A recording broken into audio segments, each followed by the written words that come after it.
live oil painting here. Thank you for tuning in. I'm just making sure the stream is working here live while I get my paint out. Yes, it is working.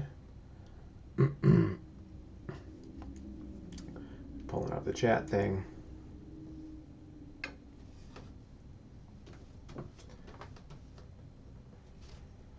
I'm just going to start dishing out some oil paint. This one I actually did the stream for this last week. This background that I started. This is going to be this cool, been calling it the Tree Angel painting for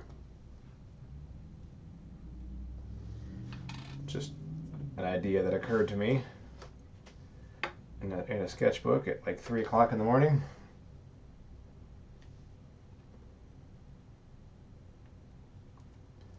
So excited to get this one underway. Just checking my my account here. For some reason it never shows me how many people are actually watching. It says 0 and it could be several, so I don't know.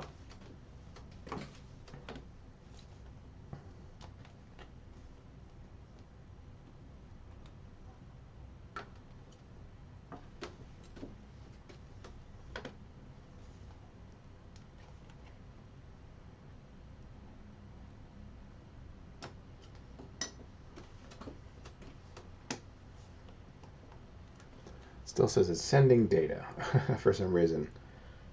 I'm using Restream because we're streaming to a couple different platforms. For some reason it has trouble. I get chat messages from Twitch, but I can't see how many people are watching. There we go. Okay, now it's showing properly. Good.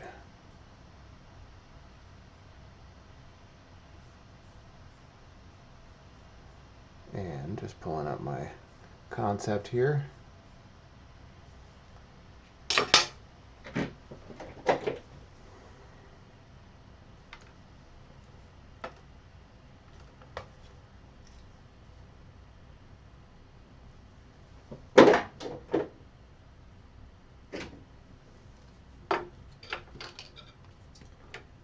Okay. I keep my paint in these fun little cups. That keeps it from drying out when I'm not using it, if I'm not painting for a day or so. I could leave it overnight and it'd be fine.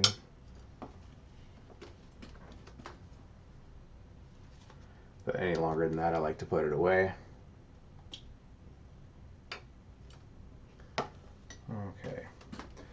Hope you guys are enjoying this lovely Saturday afternoon. I went to the park for a workout this morning, and then I came back and my girlfriend and I ate breakfast outside on our little patio backyard thing. It was beautiful. Alternating between being chilly and being warm, depending on if the sun was out.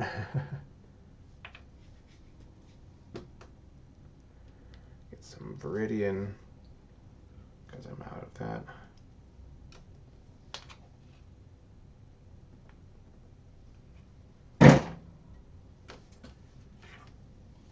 And phthalo green. Oop, I've just got a tiny bit of that. I probably won't need much of this one. I probably used most of this on my Full Metal Alchemist painting that I did a couple days ago. Hope you were there for that. That was a fun one. And as usual, going to use more titanium white. It's a color that most oil or acrylic painters use the most.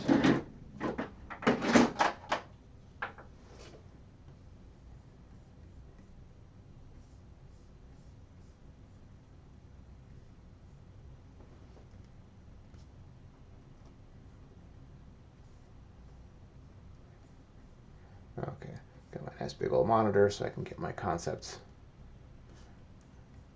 visible here.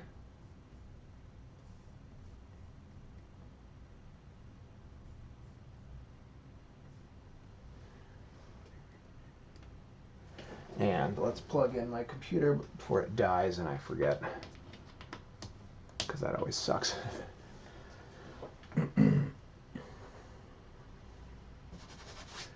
Let's see, do I want to wet this thing down? Maybe just right here. I sometimes will just wet the piece down where I'm going to be painting with some medium.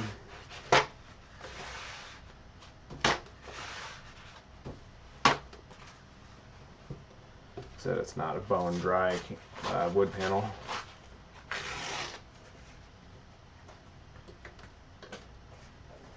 And I do paint, this is a oil on wood panel.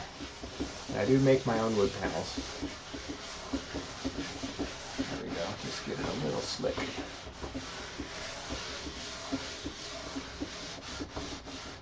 I'm going to be doing a lot around this whole area, but this is the main character figure right here.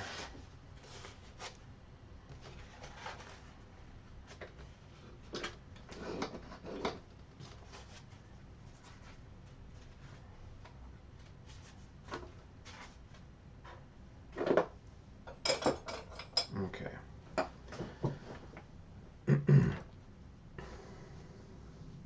This is going to be lit kind of. Let's get some medium on here. Very cool light on this one.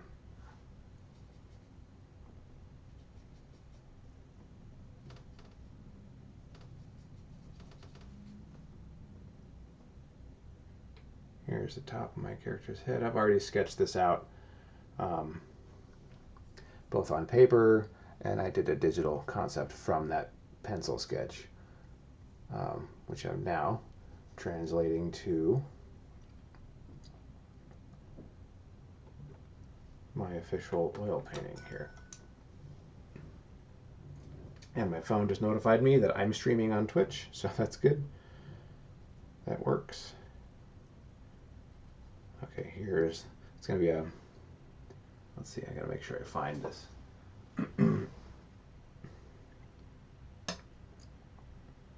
Just measuring a little bit real quick here.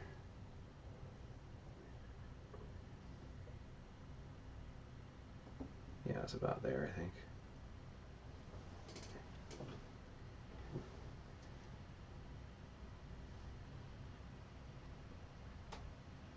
Let's do a little more green for this. Too much purple.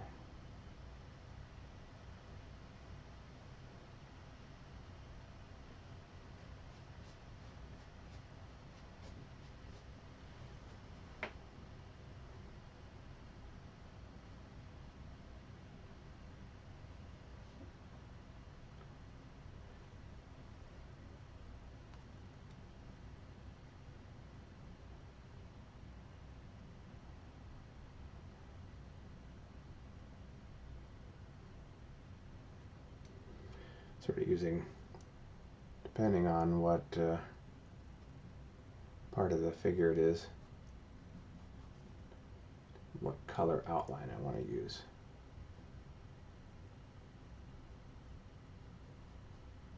And this isn't, I'm not really outlining, I'm just sort of placing.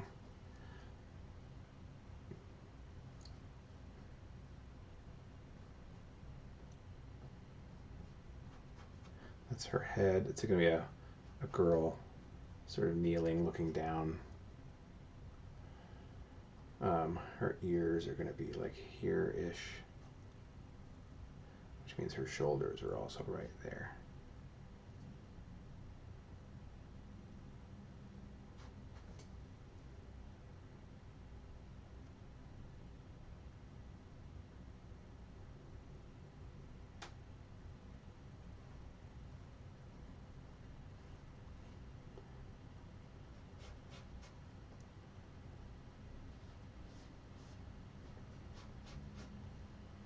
Maybe I could go a little lower on all this down here. This is like the shadow underneath her knees.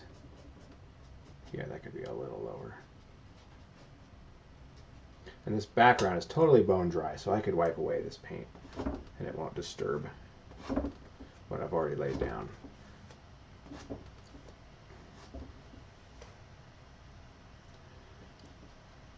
this background was a mixture of acrylic first and then oil second to give it that really soft, subtly glow.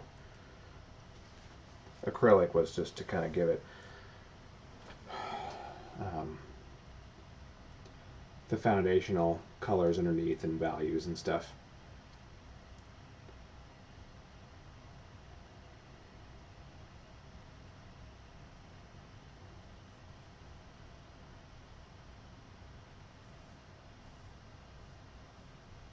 So I'm using a combination of a sketch that I did, and I took a photo of my girlfriend in this pose as a sort of figure reference.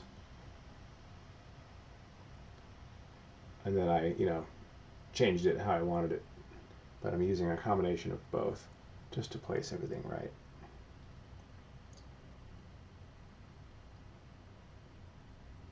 There's going to be her knees.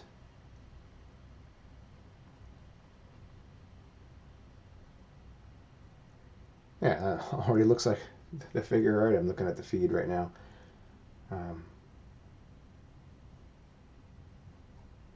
Maybe a little too far in on these arms. That's okay. It is you. Hi, Jane. You might get a kick out of this. Fun, sort of anime-inspired figure drawing. Not from any particular anime. This is just my own thought. This is why it's good to have a sketchbook handy, like any time of day. I was sitting on the couch, like sketching super late, about to go to bed, and I had this cool idea and just grabbed my sketchbook and sketched it out. And it's been on my mind ever since. And I'm glad, in between other projects, I'm able to make it come to life. Okay, she's wearing like a, what do you call it? Like a tank top thing.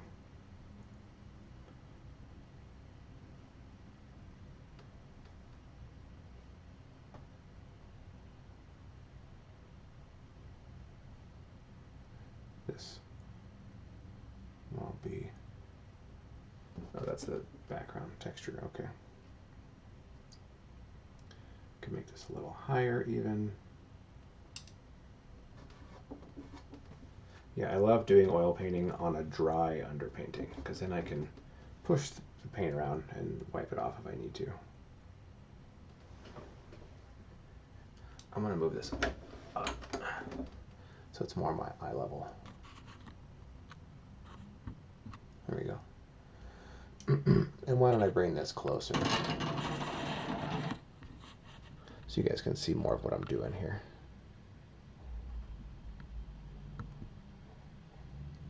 Since this is the main focus for a while until I get this part finished. Okay, that's already zoomed in a little bit. Good.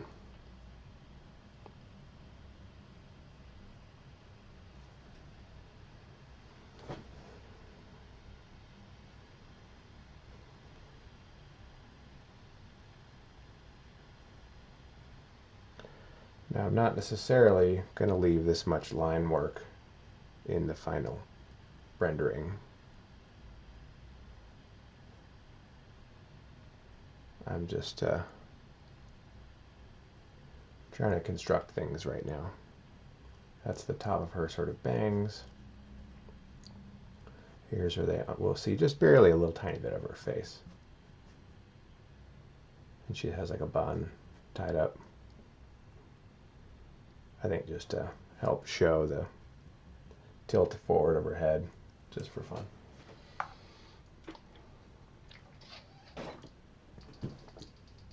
Okay, yeah, not a very big figure, but she will have wings coming out, which that will probably be the most time-consuming part, and they're not like you would think they would be.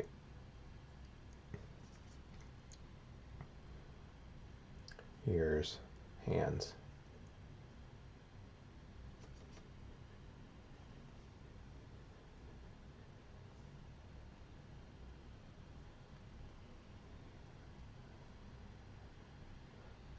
ones are actually a little lower than her knees. They're a little more forward. Yeah.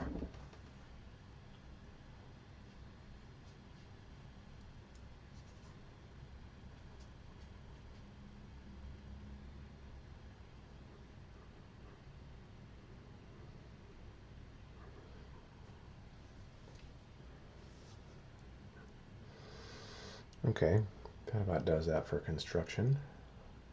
All right.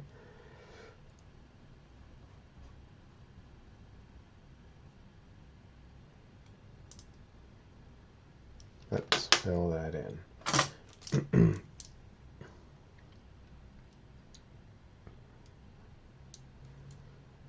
Let's turn these off. That's going to be way not as long, a little too long there for the fingers. It's okay. And I almost forgot to turn on my own tunes, so I can actually listen to music while I'm doing this. So unfortunately, I can't broadcast music on Twitch because they mute it.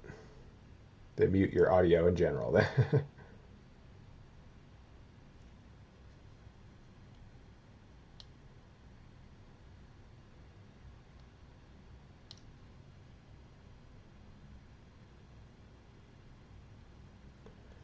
Okay. And we had some Led Zeppelin going last time I was playing. Let's see what happens.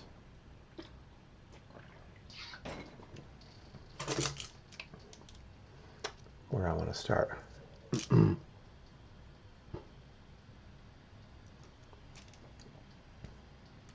Sort of a darker, maybe a darker purple dress.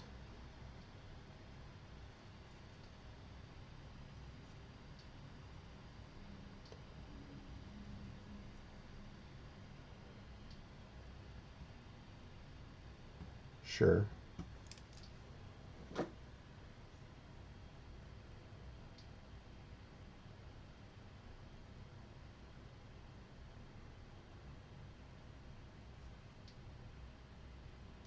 There we go. Got some Zeppelin going. I don't want it that black. I want to be able to see into the color just a tiny bit.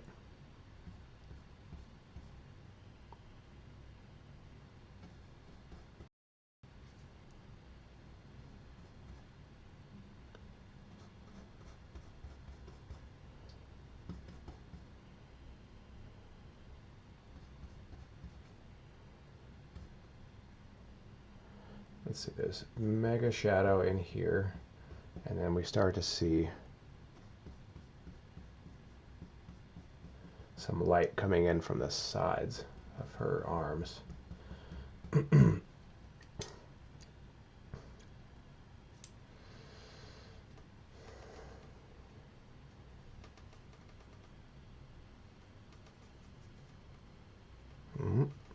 Whoa, way too much red. Ah, cat red is so strong.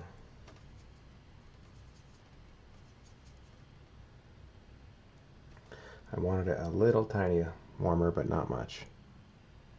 And that's too light. Sometimes you spend as much time mixing color as you do putting it on the painting.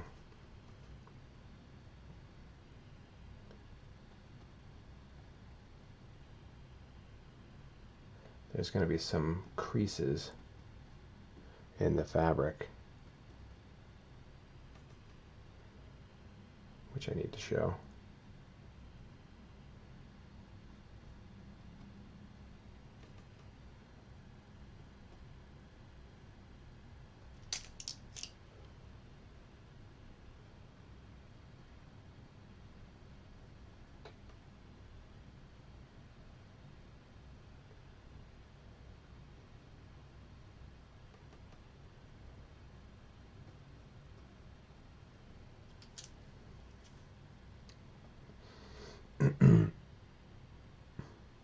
Tiny little bit here, and then somewhere in between these two.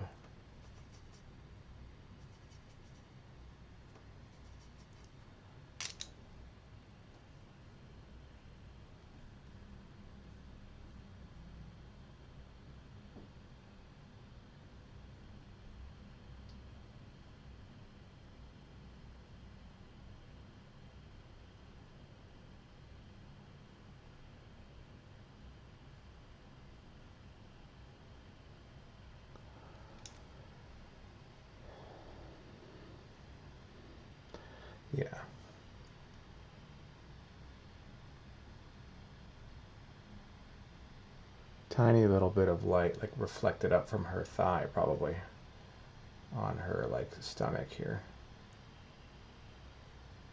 And that stretches across there.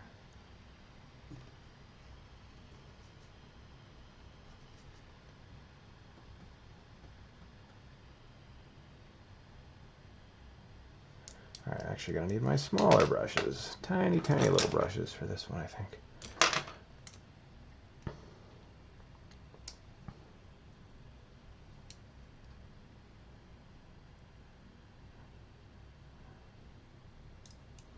Let me see if I can get a better image on the video here. I got it zoomed in way too far. Let me see if I can back off the zoom and zoom in with the camera. Fit like manually. That's a little better.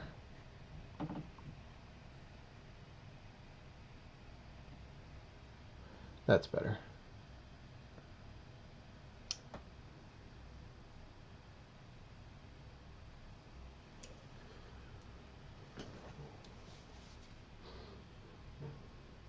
Now the camera's blocking my face cam, but oh well, you guys can, you know what I look like.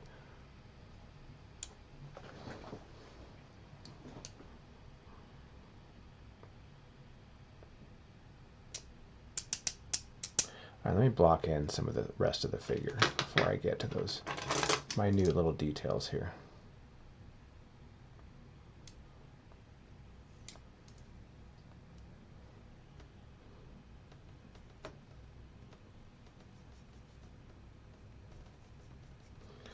Too much purple. I'm going to do sort of her dark flesh tone. There's going to be some greens and stuff in there too, but to start with, it's pretty sort of purple and not that dark.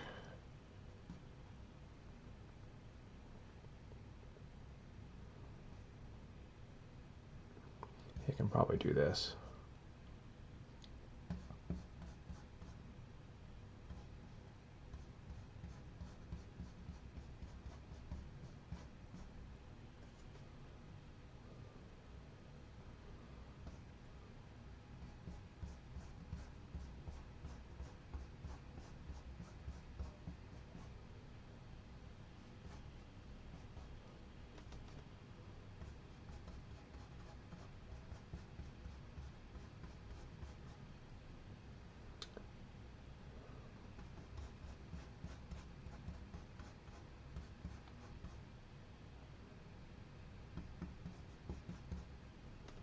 Oops.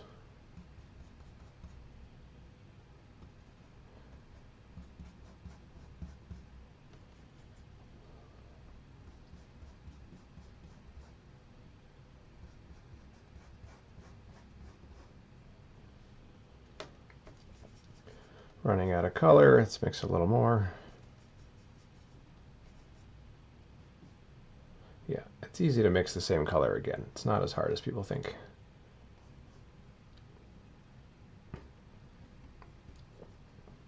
Bottom of her hand, that's too long. Those hands will be a lot more red too.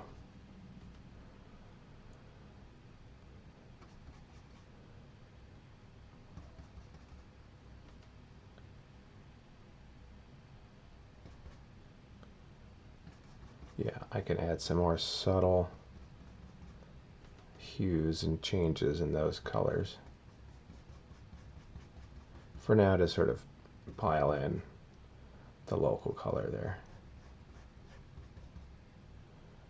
I can render it better later. Those almost meet.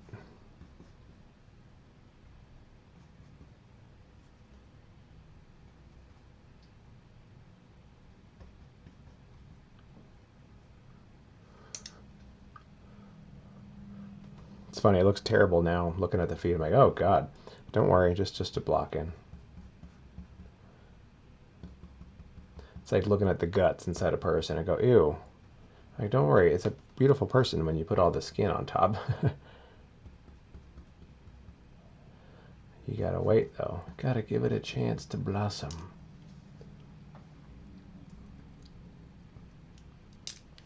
I'm going to use a lighter brush.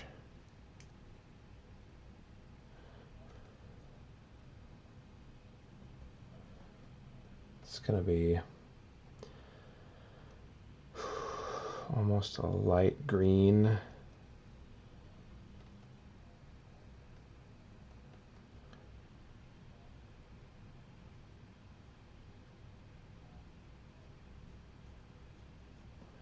Light green at the very top because of this light.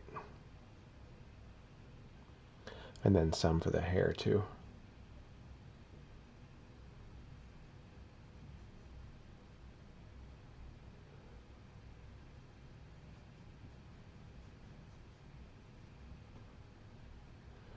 A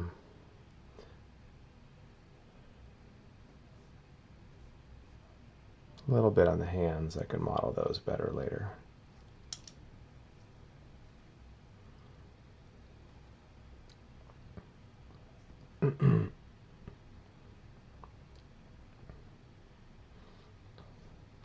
And it's going to have a great transitional color here. Sort of a nice pink touch of gray.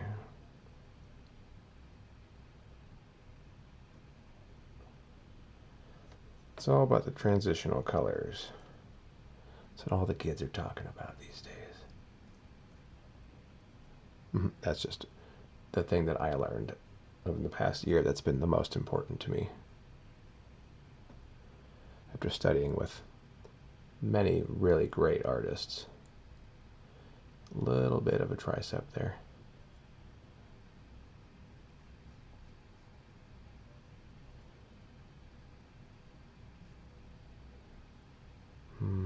There it is.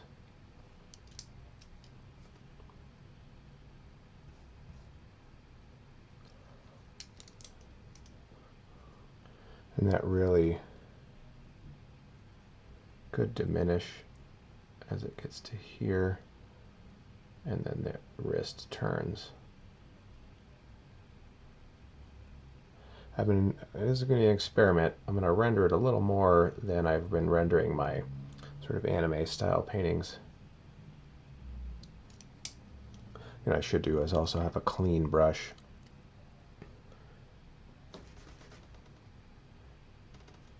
Just to wipe away, since this background is dry. Nice. That is not nearly as transitional, as dark as I could get it.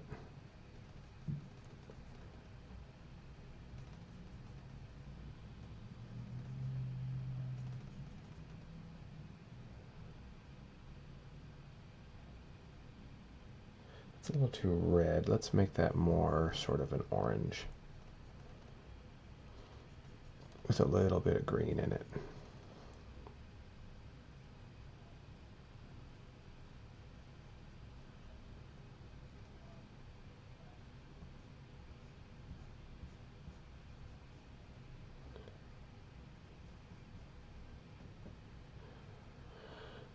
And then, yeah, I can continue down here.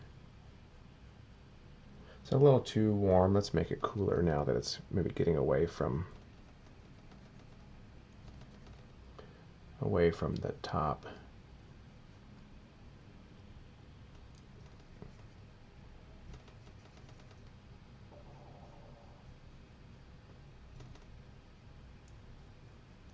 Can play with some of the light there. Yeah, that is way lighter on the feed than it is on my end. It's because of this light up here that's totally blowing out those lights. If I tilt it down a little bit, or is it if I go the other way? That's a little better. I'll try to get more of that. I need to get a camera that has a manual white balance and exposure. Just because it's driving me nuts. Let's fill in this a little bit. She has kind of like darkish hair.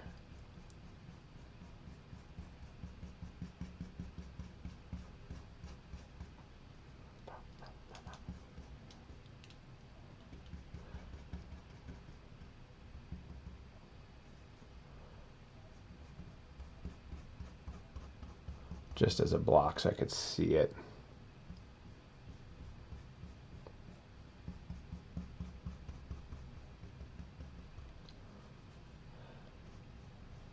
Bangs. Because it's not an anime character if you don't have bangs, it seems. Her ears are like gonna be here. And she has regular person ears. I'm not doing elf ears today.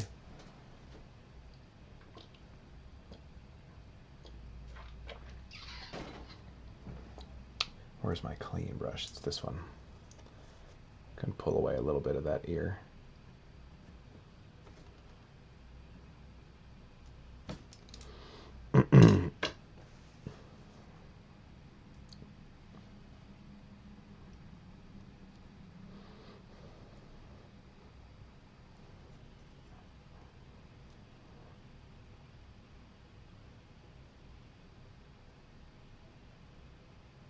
Here's some light coming in,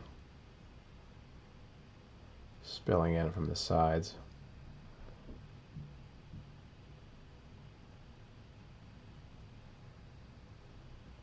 And then here we're going to start to see some of the bones of the knee. This is a tough position for a knee if you don't know the anatomy.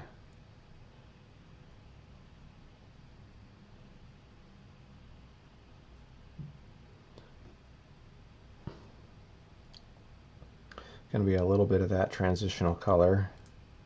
Not as heavy here though, because it's not right by the light. Actually, the whole thing might just be cooler.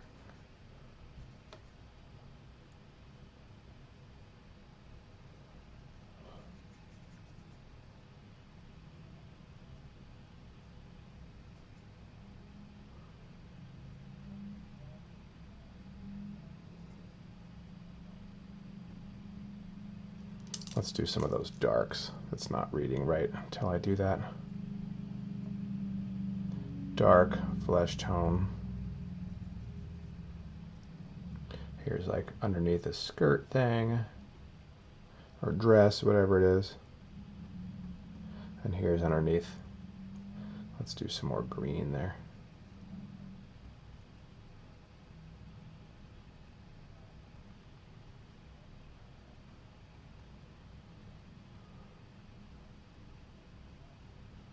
Make that a little wider.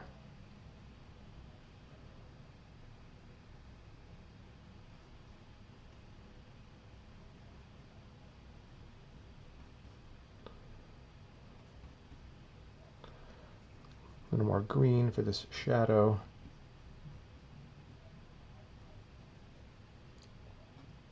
Make sure that's level. Can fade that off here.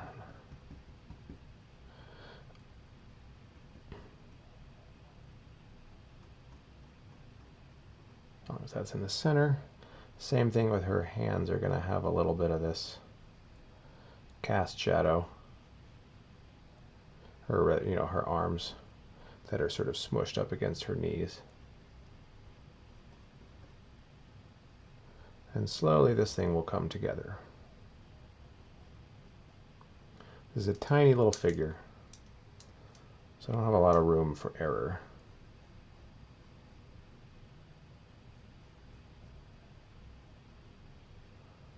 Let's see, I want to soften that, but I should mix another color. That's the proper thing to do. Let's do like a pink.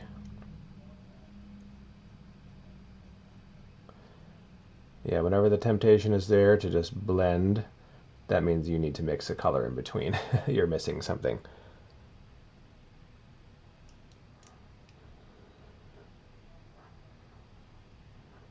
Okay, now this dark, it's kind of a dark greenish purple something. It's got skin tone elements and elements of the ground.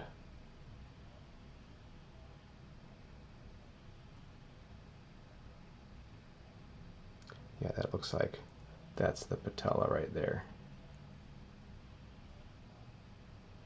That's the edge of the medial malleolus of the femur. Right there. It's going to be a little darker. And then this one's going to be here. Knowing those little anatomy things absolutely makes all the difference. I would admit I'd have a really hard time inventing this pose. I did.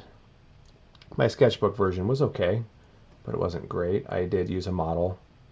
I just had my girlfriend pose real quick with a sort of costume like this, with you know, opened the window behind her. Super helpful. But inventing this from memory, for me would have been really tough. That's okay. I had someone pose, and then I can idealize it from there. I can take it where I want.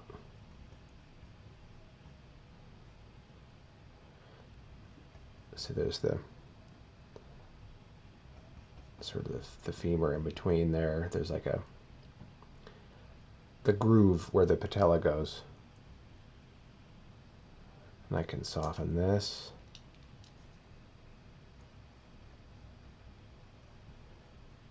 I'm okay with rendering this nicely today. Oops, picked up some of that purple.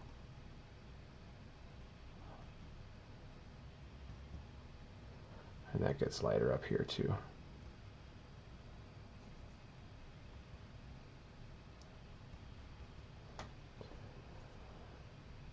It's kind of like this side is light.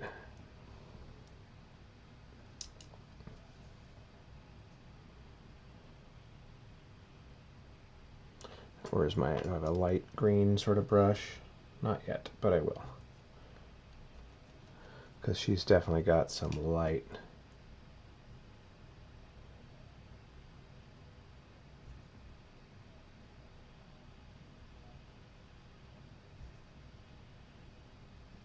And a little bit there. And I can put a little bit of like a highlight on each of these kneecaps to show us that they're coming toward us. Yeah, tough angle for sure. We might have a little bit of light coming in from here, from each side.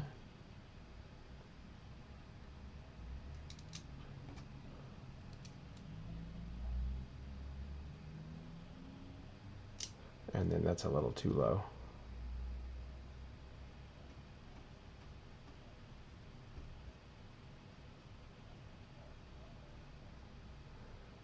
Yeah, push that up a little bit. And I'm losing my nice dark value down there. It needs to be an occlusion shadow right underneath her knees there. That's the deep dark shadow where the object hits the ground for sure. Do I not have a great sort of dark purpley thing? Let's see if I can darken that here.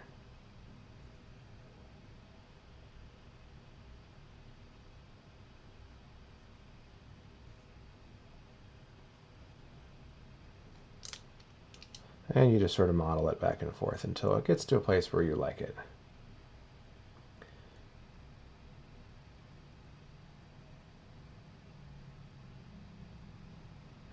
Let's do some context, and I'll come back to that. That might make more sense. So since I'm doing flesh tones, let's stick with that.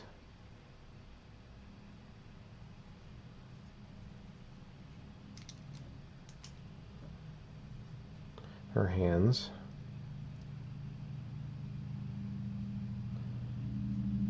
Let's do a little more of that green light on top, actually.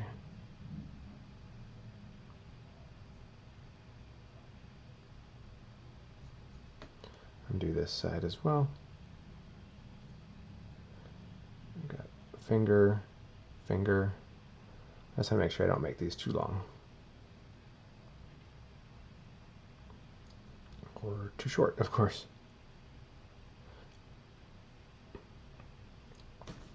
There's a lot of blood in the hands. Typically you're doing hands, you just put a bunch of red in them.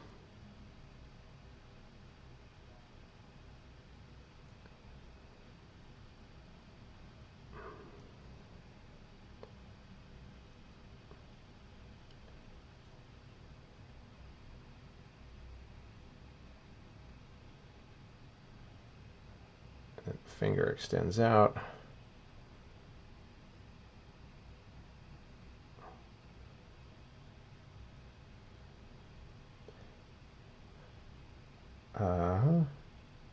Let's see, this one's not quite long enough.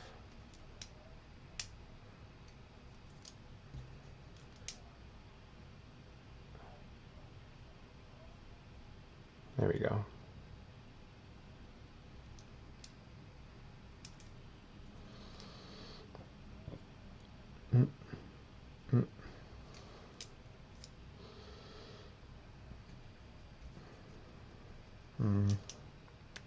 Lighten this plane of the finger there, and then this middle finger there. We can barely see the ring finger, like just a little touch off to the side as the hand wraps around.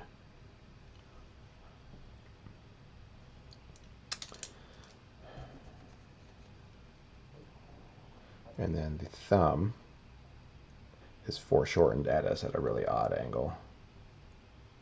That's okay. Catches a little light, and then there.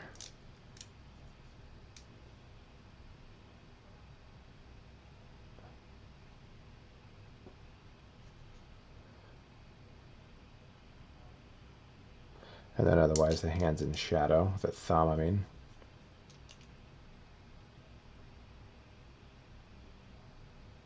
And that you can see the palm of the hand is kind of smashed against the ground a little bit. That helps to ground it, like she's putting weight.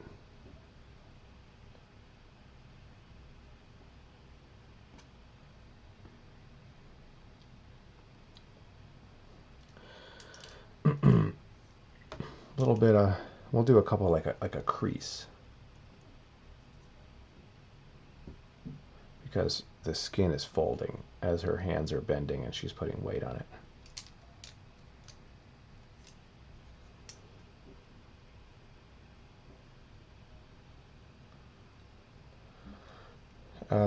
Maybe a little more light, a little more wrist there, basically.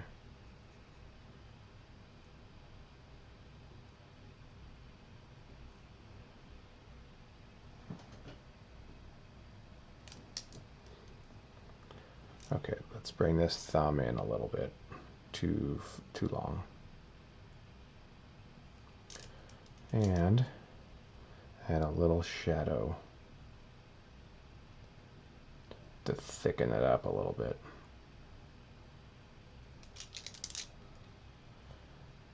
And come in here under the hand with a little more shadow.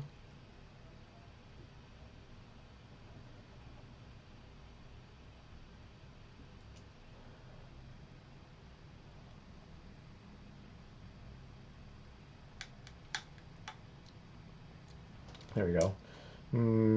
This one looks a little long at a glance. Maybe I'll think about it. Yeah, it's real subtle. Here's my clean brush. So I can just come in here and scrape off a little bit of this. A little mineral spirits, a little bit of this medium. Yeah, it's not much. It's real subtle. That's better even.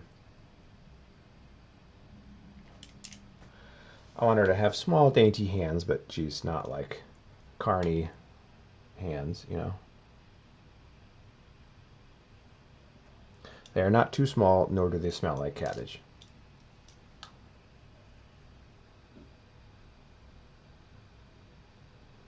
There we go.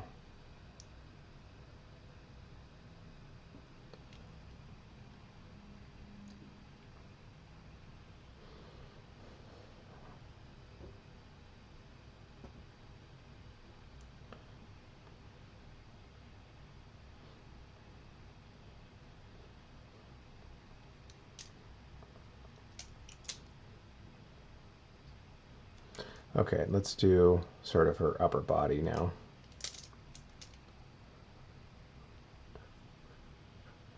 She has, doing a little cleavage. She's not like tremendously endowed or anything.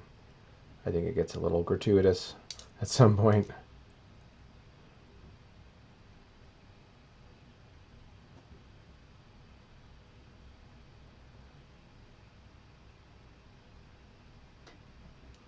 And there's the curve inward here for like her pec.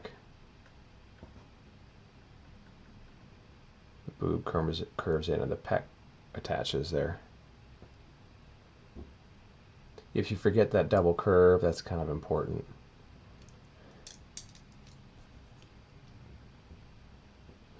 We're going to have a little tiny lighter plane on the forward sort of sphere part here.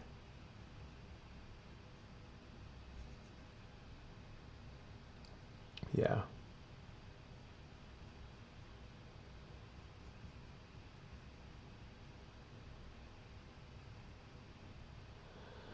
Don't see much of her collarbones, but a little tiny bit can indicate that, because her face is mostly covering them. You come to about there. Yeah, we would see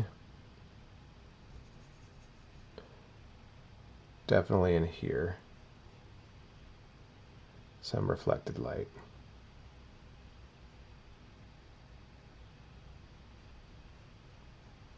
And a bunch right there, right where the arm passes the light part there.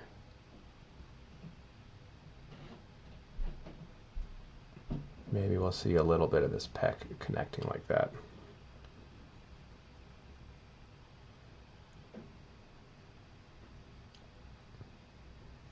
A little bit of reflected light again.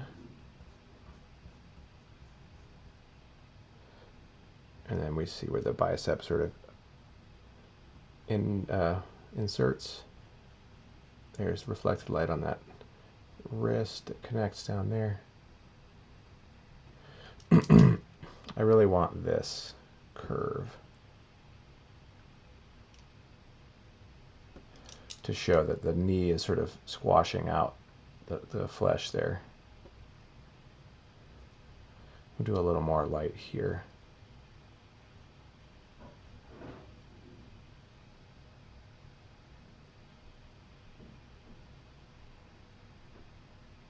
Yeah, that light in there is kind of helpful, I think. Let's connect that cast shadow.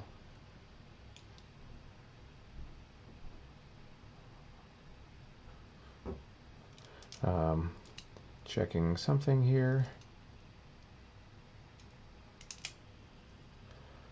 This part of the top of the forearm could be a little wider and lower.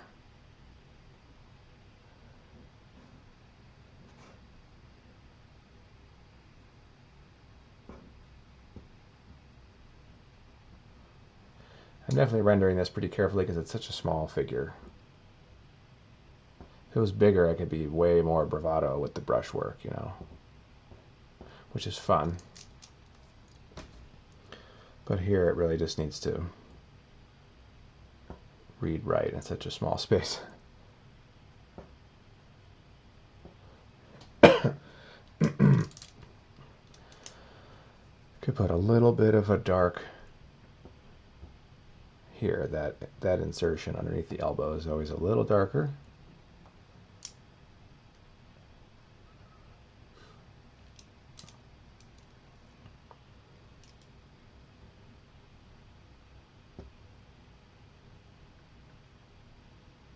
A little more dark detail on the boob there.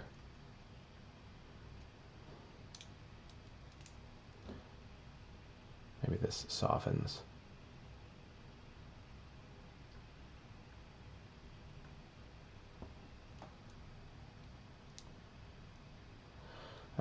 Okay. Let's fill out some of this dress. In my original concept, I had her dress being blue, but then I don't want it to blend too much with this. I'm going to make it a little more purple. Purpley blue something.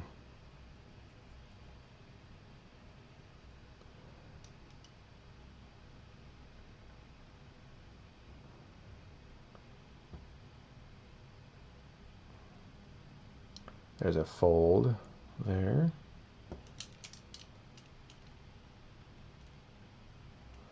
Let's do a new color, why not?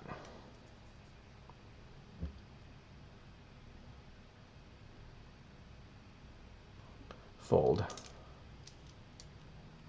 What color was this? One more light and then a fold. That fold comes up to here. And there's a little bit of a shadow behind that. A shadow in the dark.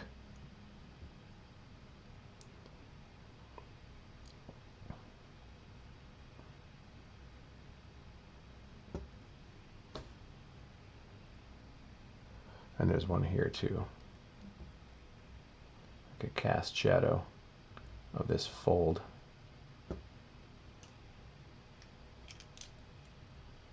And a little bit here. Her waist is just past this area here. And there's some folds and stuff there. And a touch of light. Let's do the same thing for all that over here.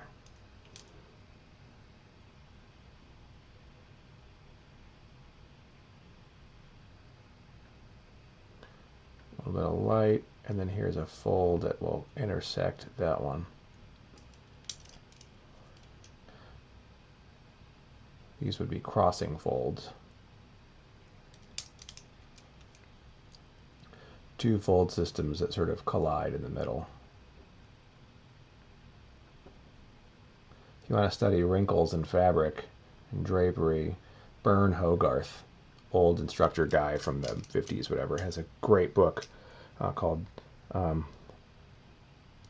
Dynamic Wrinkles and Drapery. And it is just that. It's pretty amazing.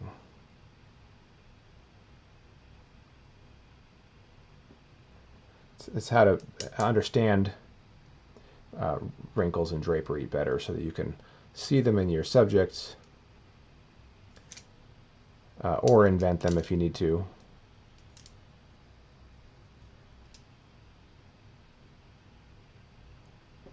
Let's get that a little over. Yeah, let's connect those.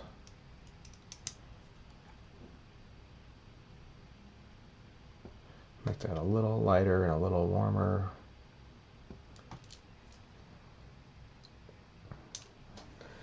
Okay.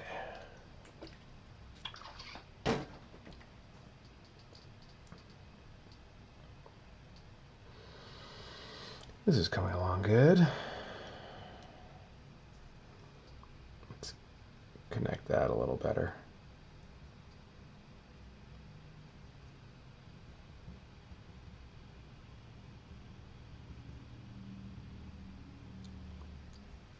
Let's do that a little tiny bit more even to show this round quality.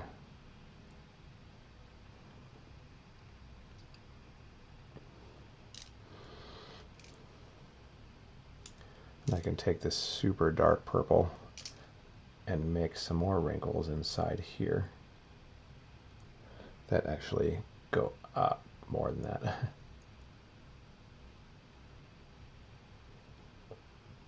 Shows the cylinder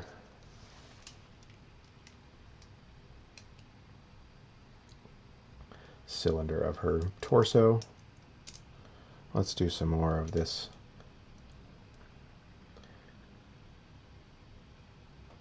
A cast shadow of one of those wrinkles. Here's another one. And then let's bring these together.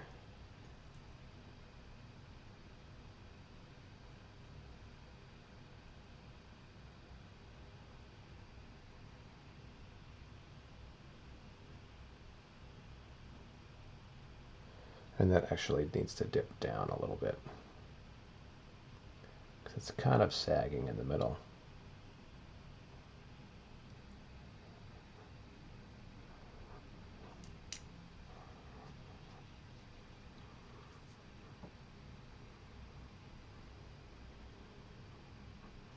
Okay, let's do her face.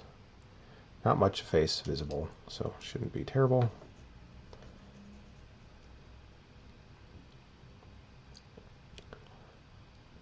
Cheeks, that's a little too intense there. Cheeks, chin.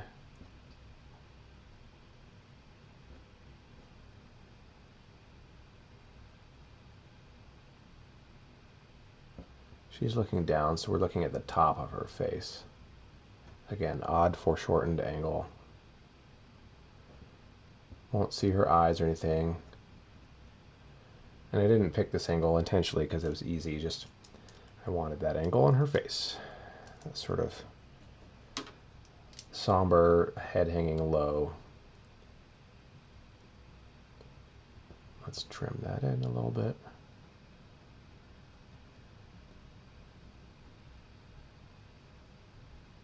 Sometimes you can borrow paint from the neighboring areas and just fill in. There's a little chunk of paint I don't want.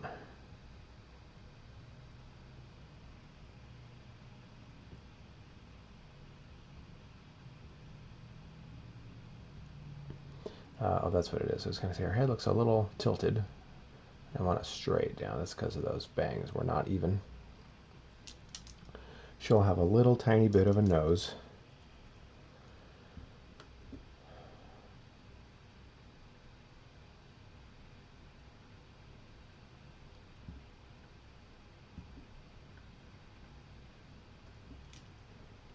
I don't need much. That's just pretty much all that I need to do for the face.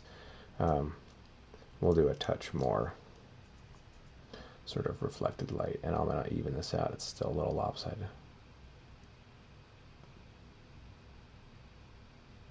We'll do a little bit of that reflected light on the nose itself.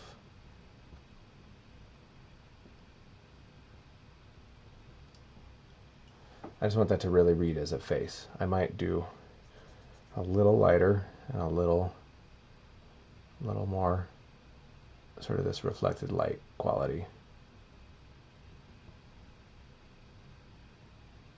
So it contrasts with her chest, so you can really see it.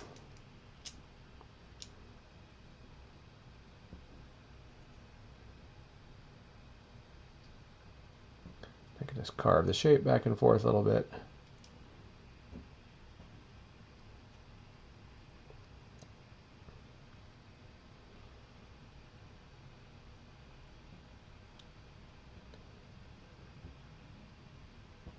Softening a couple edges that I don't like. That's why it's great to have oil paint. You can come in there and just change stuff later. All right, let's step back from this for a second, since I haven't done that since I started.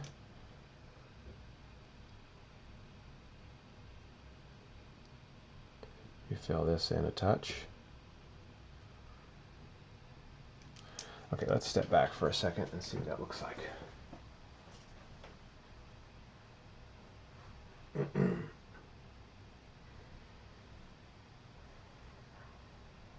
Great. Yeah, that's pretty simple. It reads.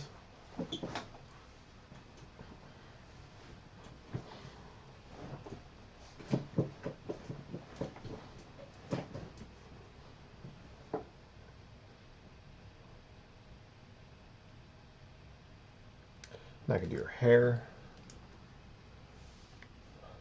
And then I can do the highlights on top of her hair. And then I was going to do like a little necklace on her as well, just for fun. Oh, duh, she has a strap. There's a strap here.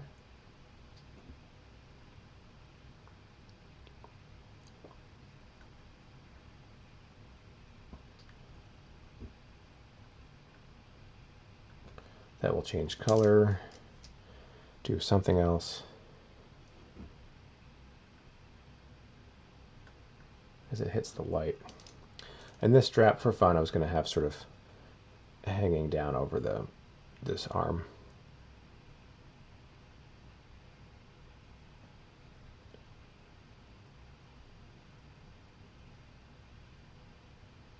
Which means that this might change color a little bit. So the fabric is the other side of the fabric there.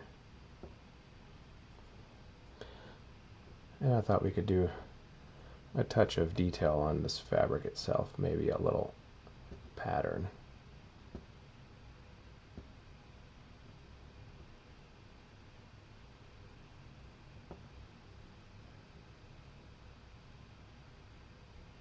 Let me lose that because it turns over.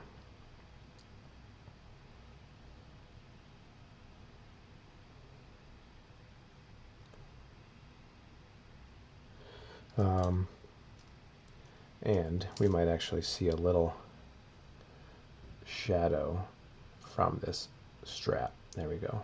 Just a little bit.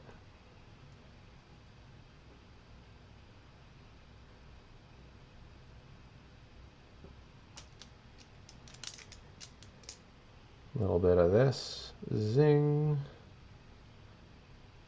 As that hits the light there and goes behind. Let's make sure that definitely goes behind. Yeah, there we go. That's looking better.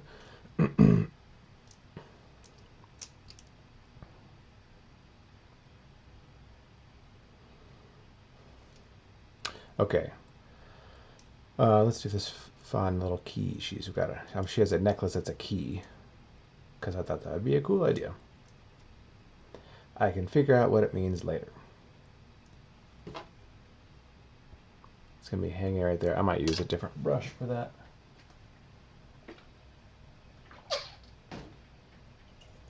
A little tiny brush. What color is that? Gonna be sort of a greenish.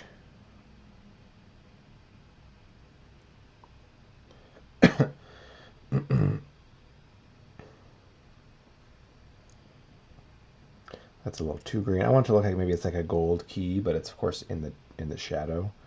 So it's going to be almost green.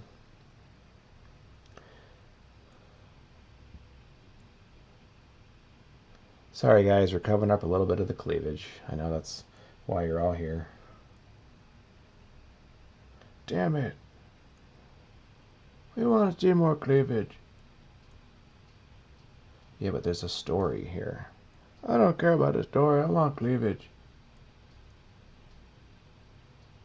Well, then you paint your own anime character with all the gratuitous cleavage that you want. Maybe I will.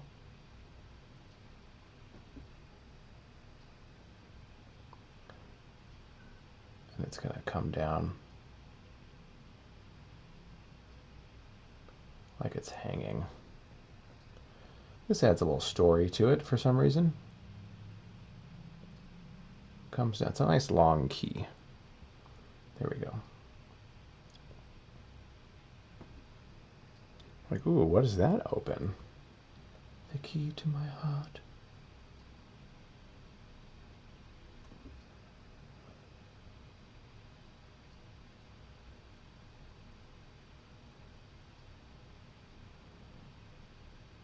The key to my heart, or the key to Dad's liquor cabinet? I don't know. What?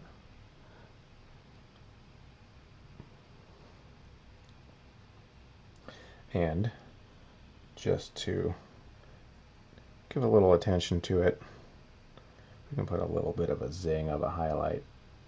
Zing! There and there. And now we got to draw the chain, which will just be like a little string. I don't need anything fancy for that.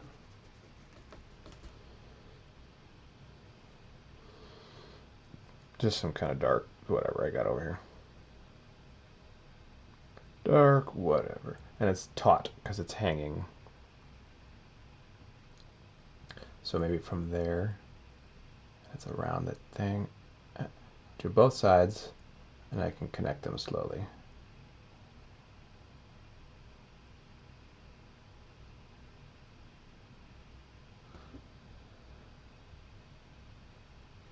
Maybe it can be a little bit of a chain.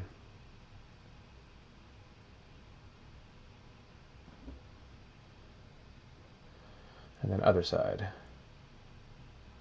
From there, and it's behind the key this time. Connect.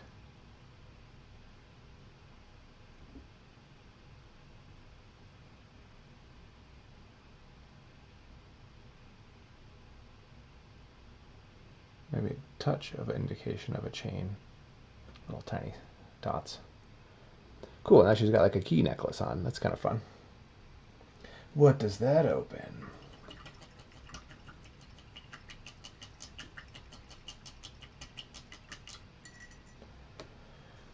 Okay, this is coming along nicely.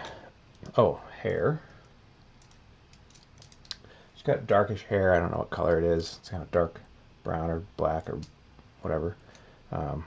In this light, we'll fill it in like a dark purplish something, and then I can add some highlights to it. And some of her bangs will be catching some light from behind her. So I should fill those in a different color before I get committed on those. Yeah, there's all kinds of color in here. This is kind of why I don't use black on my palette. I learned how to paint using black. But I like making my own black and all the different flavors that can come with it.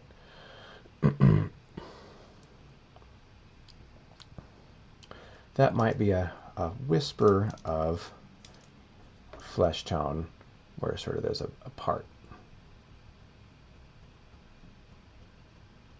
Sometimes you can see a little bit of a person's hair color, the scalp color. And we're going to see a little bit of this.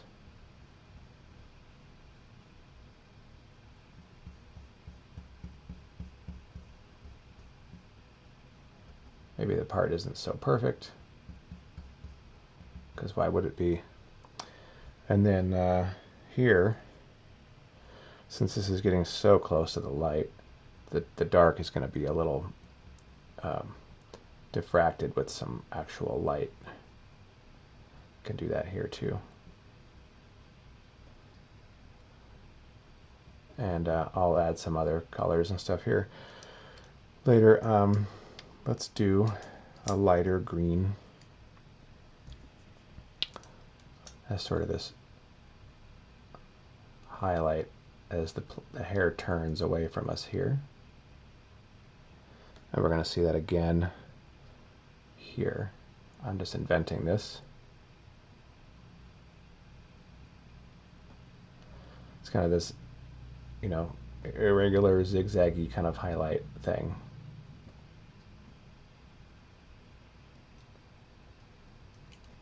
Now what color to do? I wanted to sort of have this this yellow, glowy, cool quality to the hair up here, but not be too warm. We'll start with this. We can play with it. Fantastic art. Keep up the good work. Thank you, sir. Or madam. Sorry. Thank you, ma'am, for your contribution.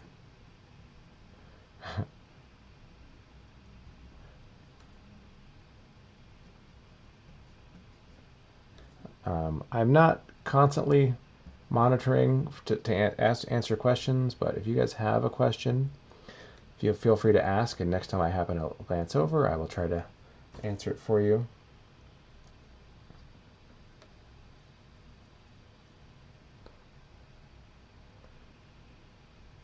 And also, if you like my work and if you'd like to follow me to see more of what I do here, please do so. We just got approved from Twitch to offer subscription services, which means we can start out offering cool benefits and stuff, member benefit things. So please follow us so you can be updated on those. So there's light reflection stuff in her hair.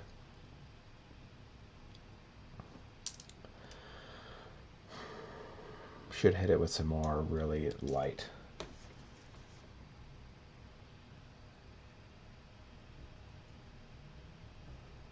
As it's getting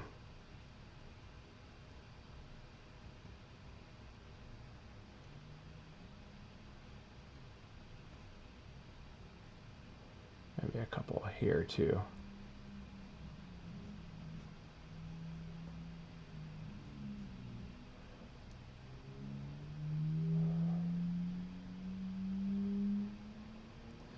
Should make those a little longer.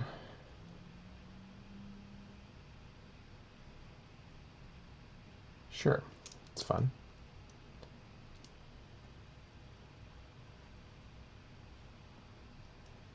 Yeah, they're getting hit with some light there. That's fun.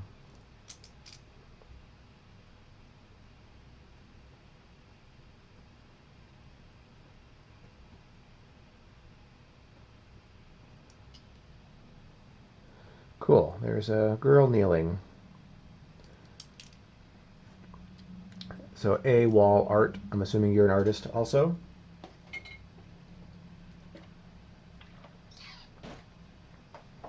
If so, I appreciate the comment from a fellow artist. Thank you.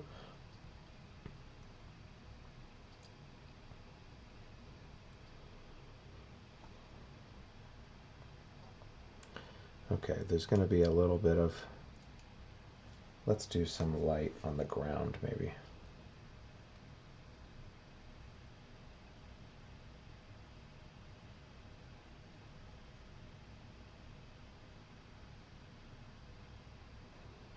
Tiny bit, that's way too light.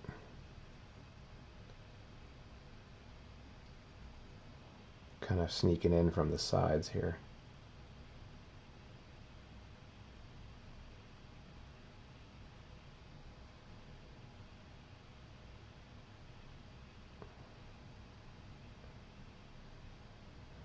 And maybe we'll see a little.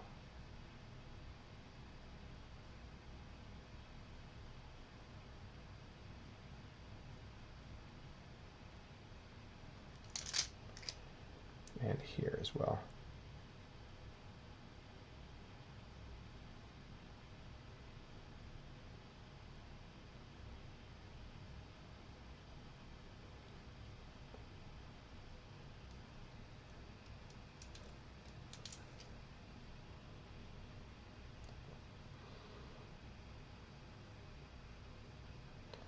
A little bit more of this light on the ground here.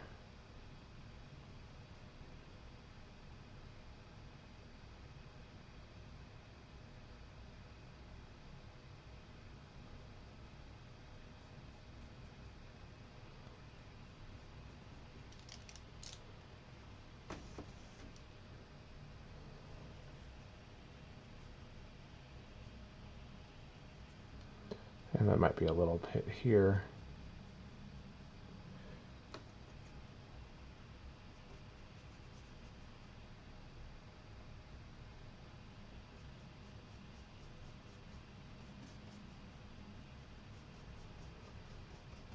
Maybe she's casting a little bit of a shadow, which might be a little darker here.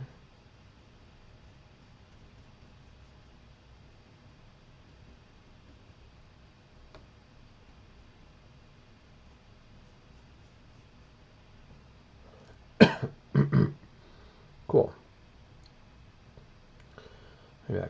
continue that a little further.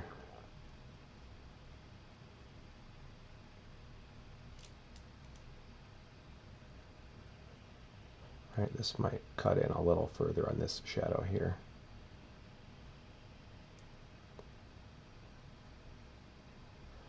Same thing here, a little more cutting in on that shadow. And then I need to hit that occlusion shadow a little better underneath the hand.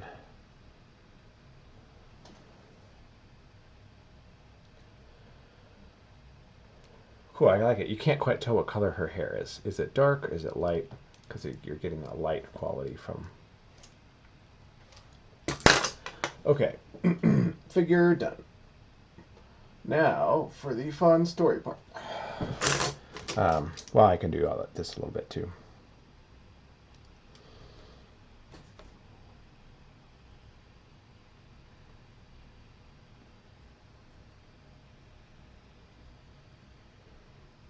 A little bit of this glowy glow.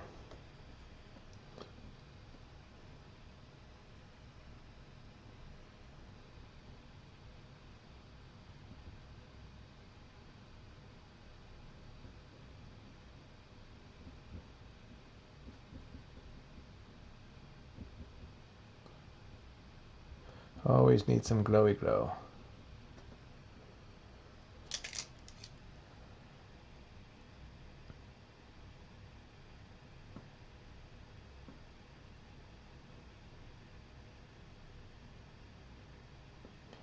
Basically taking that whatever color light this is.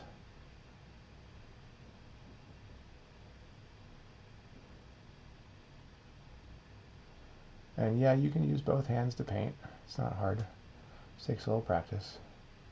Really, really useful. A little glowy glow on the top there.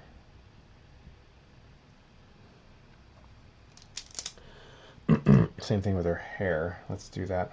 I probably need to be using a lighter brush for this. This is one of my darker brushes. Oh well.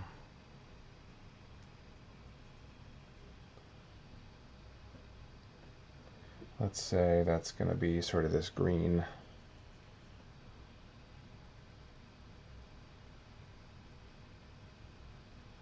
That's too light, way too light.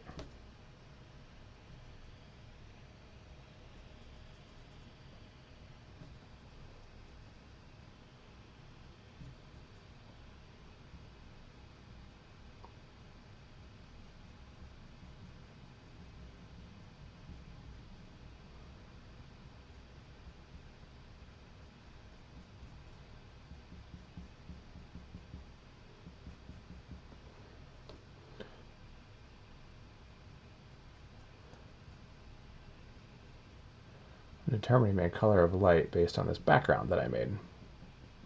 Sort of this abstract, you know, blue glowing landscape.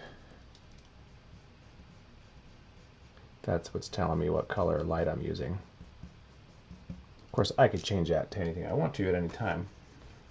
You know, I could even put orange light on the figure or who knows what. I could do whatever I want.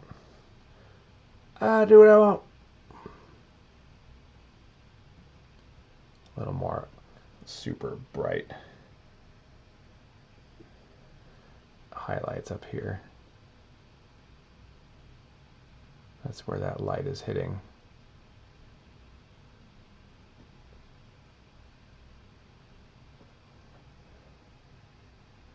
Nice. And the glow is lighter up here than it is down here.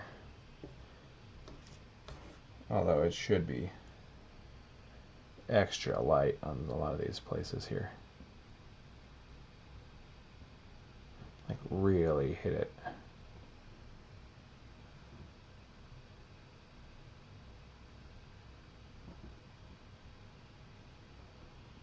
Yeah, so it's light there, it's not as light there. Although I might make it just a touch lighter.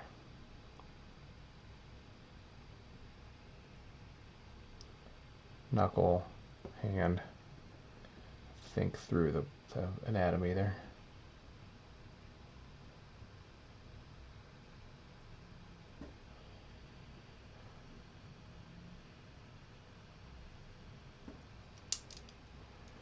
Now I need a little more of that red.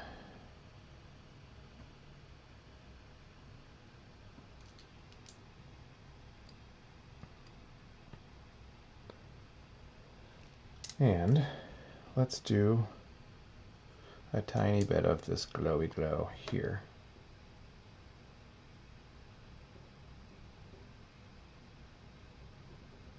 Since that's an upward facing plane,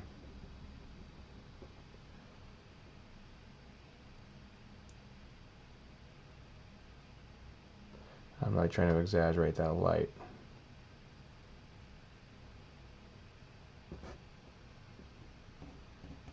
I can come in here and smush with my finger whatever I want. Okay.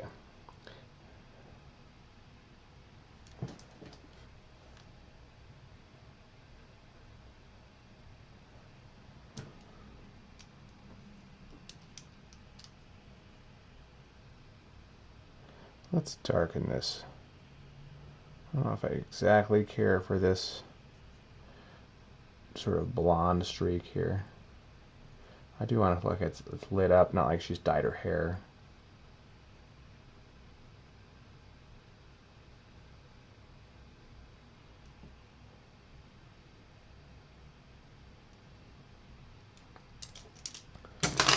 I can play with that later. But that's good for now. Okay, now we're going to get to the fun part,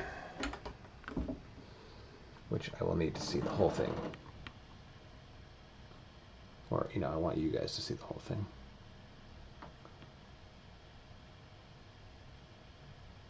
Cool, there we go.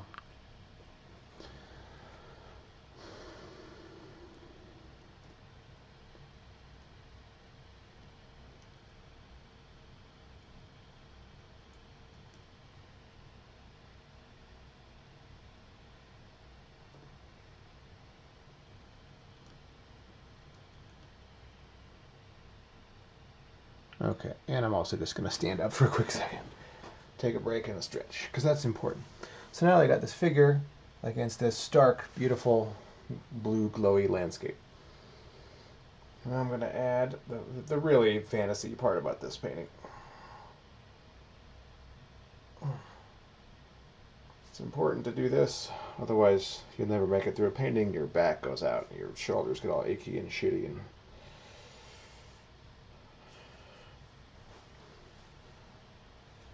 hydrate. I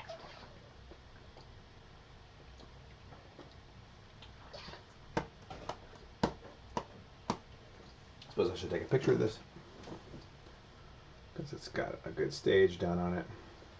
Turn this light on real quick. So I can take a picture.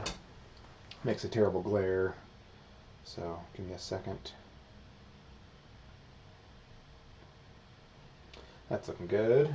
Turn this off again.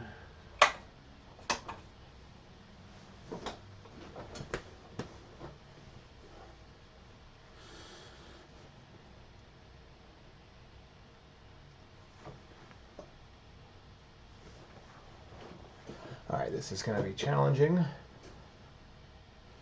Let's lower this one more.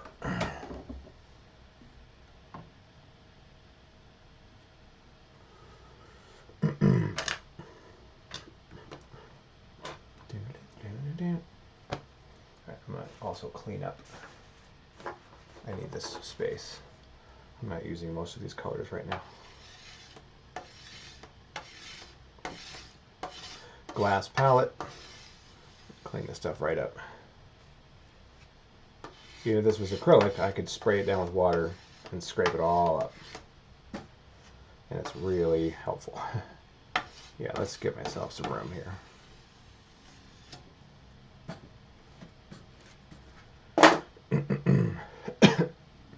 I'll use a little bit of medium. I don't need a ton right now. This is going to be sort of a brownish, greenish purple.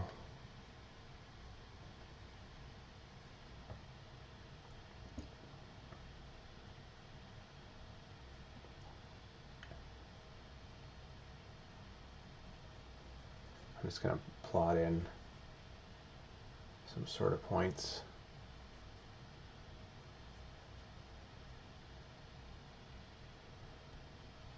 This is the fun part.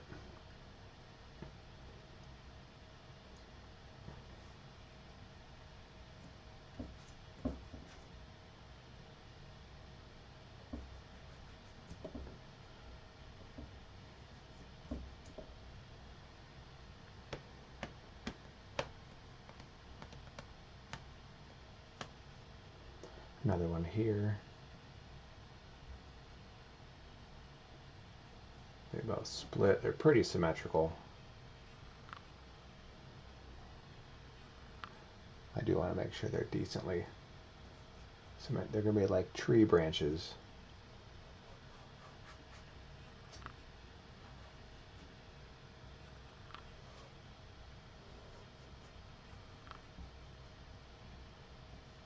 Decently symmetrical, yet still random element quality to them.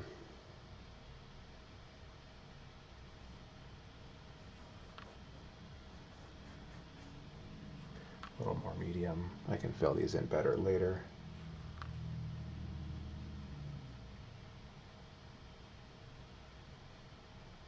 Maybe they overlap and wind around each other a little bit. I'll connect them a little better later. And here I just sort of, they're going to go where they want.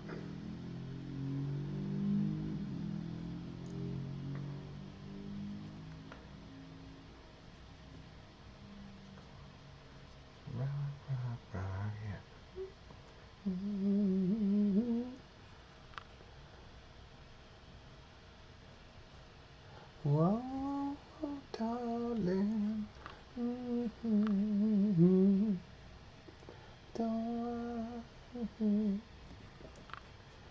Ooh, my head. Rock on.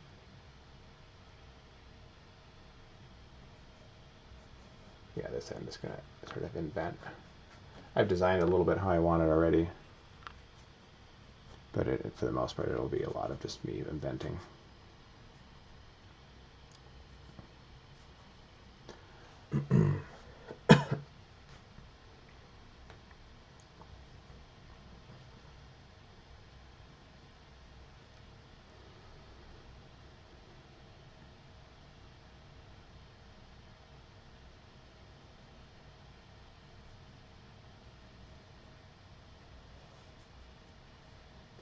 Hey babe, hey babe.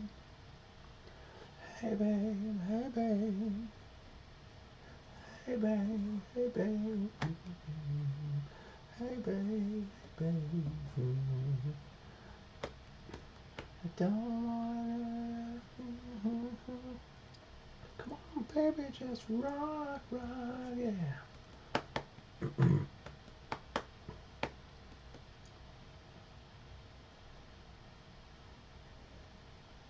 A little more medium here, get some, there we go. A little more flow. And I'm being a little organic with the brush. Sort of pushing it, letting it stop and stall as it wants to. And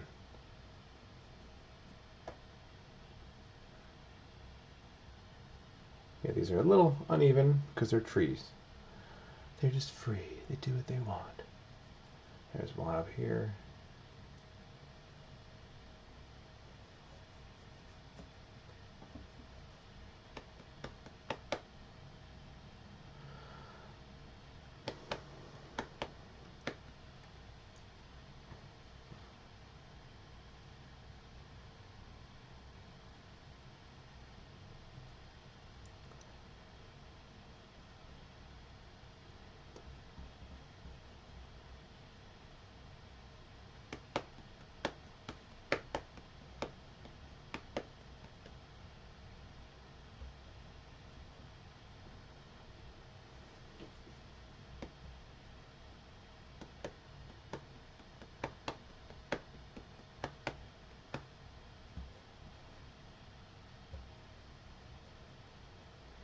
Now this I could keep it pretty loose and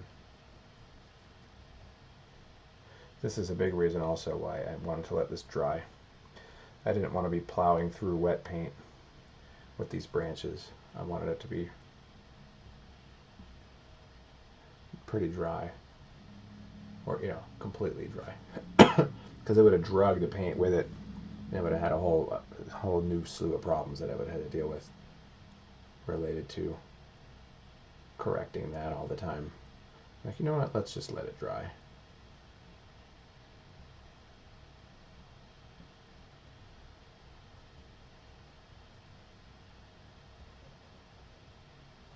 Yeah, kind of just be real organic and kind of viney and move around a little bit. Just make sure it's the right thickness. It's thicker toward the base and it gets thinner as it gets out.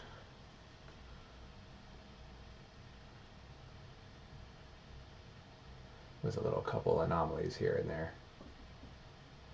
It helps that I've done a lot of landscape painting.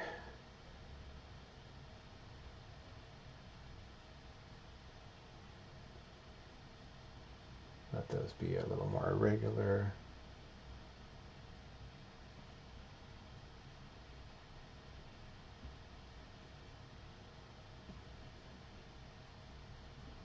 Yeah, I don't want this to be too abstract. I want this to look like, an authentic sort of tree shape. I don't want it to be like flingy paint everywhere. And this is where you use the length of the brush. You can really just get some subtle things going on there with the sound effect.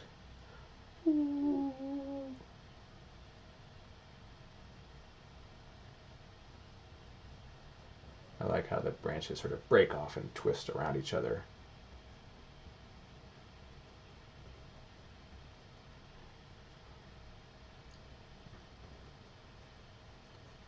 And I can indicate that a little more when I do the bark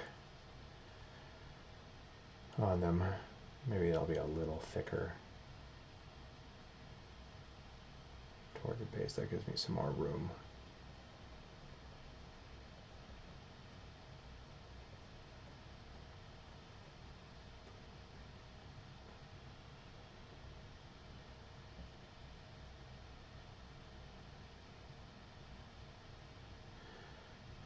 Yeah, I've done a lot of landscape paintings over wet paint like this, and you drag your sky color through it and it doesn't really work as well, I think.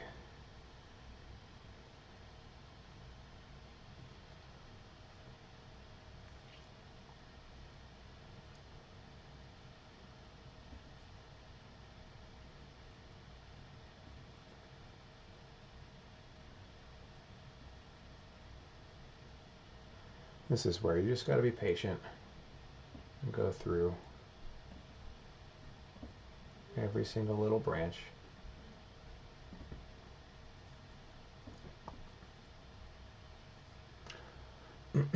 Let it be a little fun tree.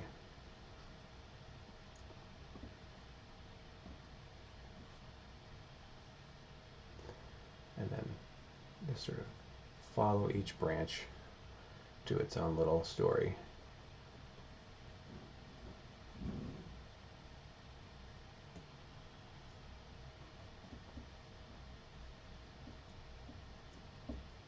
As it sort of fades off.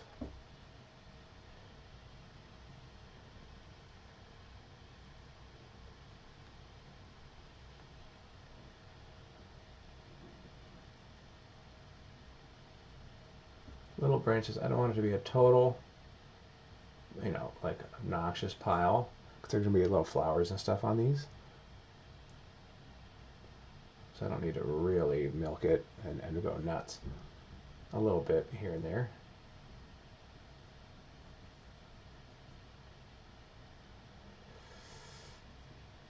But it does not need to be like a typical autumn tree where it's just like covered in branches. Like, that's almost getting good enough, I think.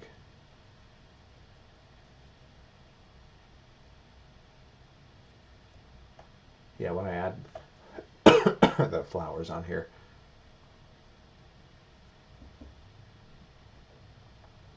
let's go to the other side now. I love all these fun transparent darks. Williamsburg is a really great paint for that.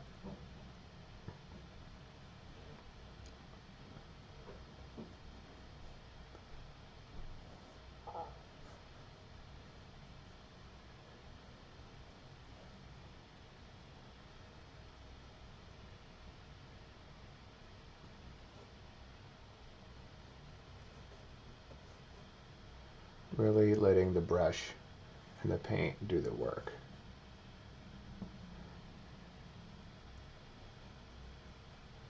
Sort of letting them decide where they want to go, with my guidance, of course. But letting them fill in and let the paint break a little bit and let it do some fun stuff that I, might not necessarily be able to design and paint. Fill that in a little bit more.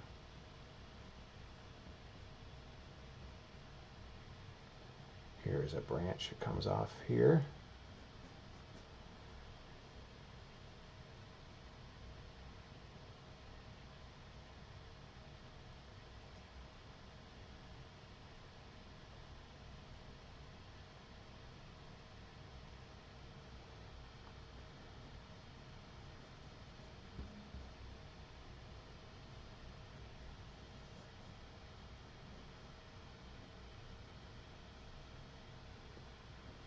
Some of those have to end.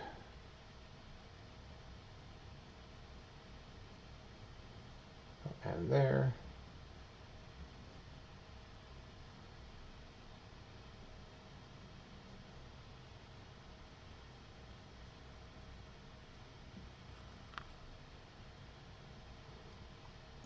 A little thicker there. Maybe we have one that splits off there.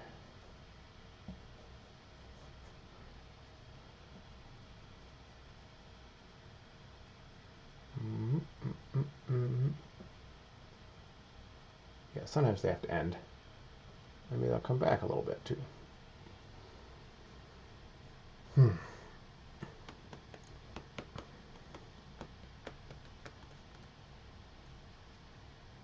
much purple. Nice big branch here.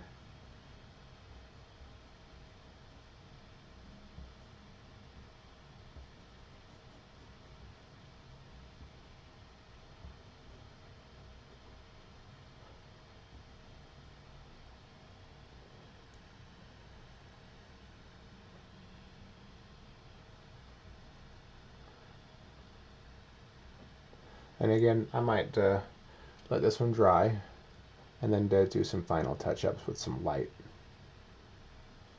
But sometimes it's just better to do that. Because as it passes in front of these light sources, I want to really make a glow come out of that. That would be cool.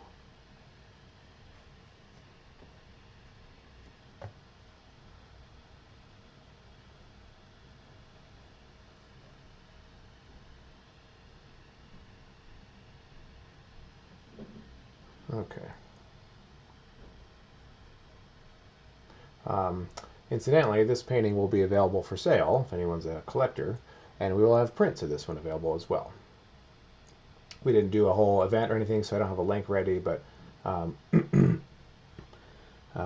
basically you can pre-order whatever you want.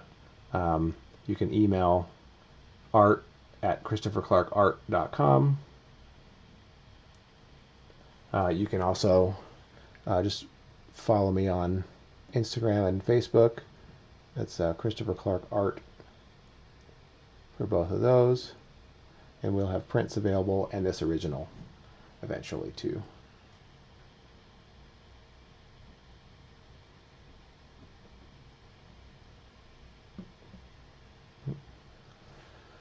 Okay, maybe a couple little tiny ones up here.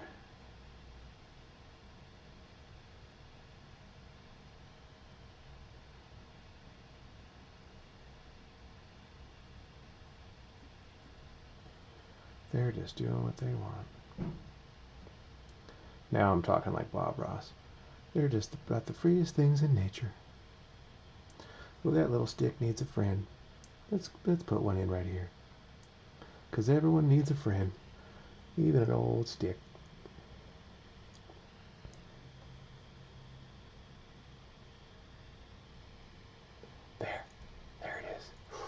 just like that.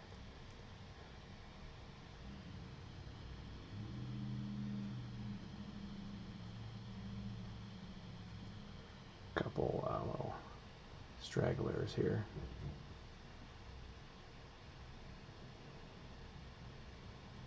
Okay, that's fun. Make this a little thicker. I'm going to add some details to these.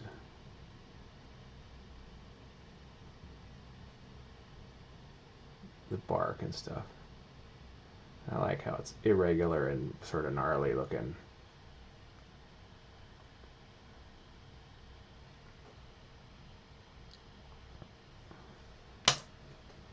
Let's get some more tunes going. I was enjoying the Led Zeppelin.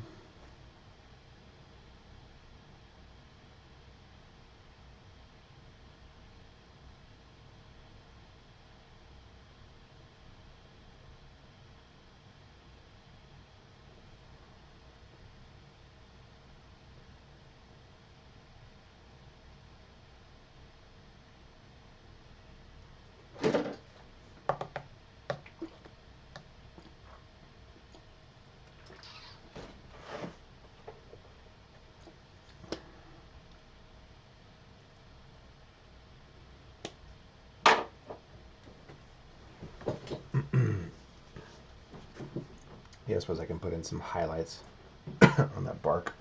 It's going to be sort of this greenish color. I got this brush here that can do it.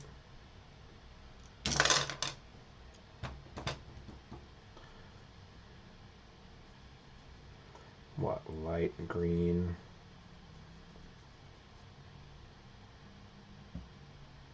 Maybe a little purple. Yeah, that's a good one.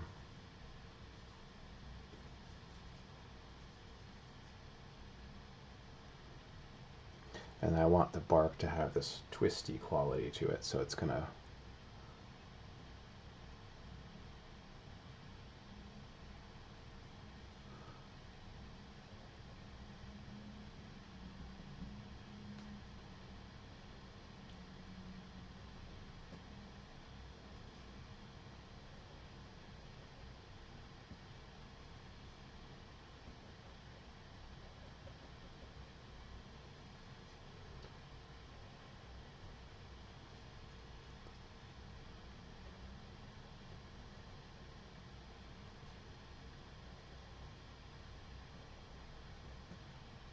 maybe a little lighter, because it's gonna mix with.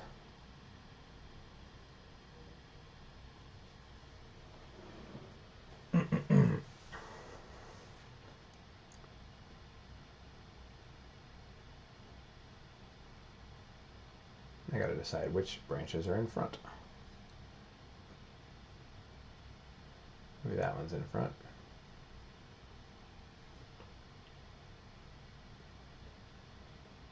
And as they get further away, they will be less lit, I think.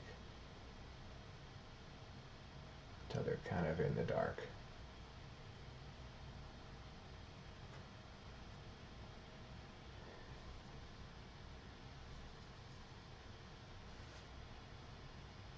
And they also might have some parts that aren't lit, like shadows from branches above them.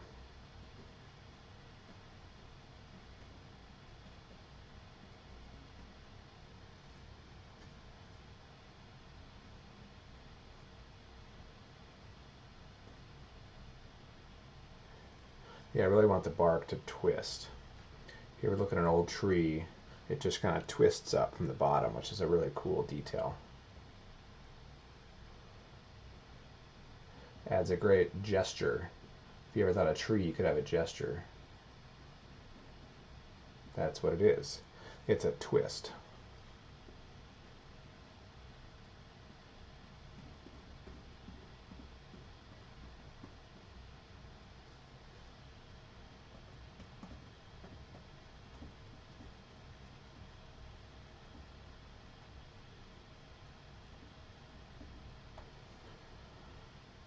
Oops, I hit the wrong color.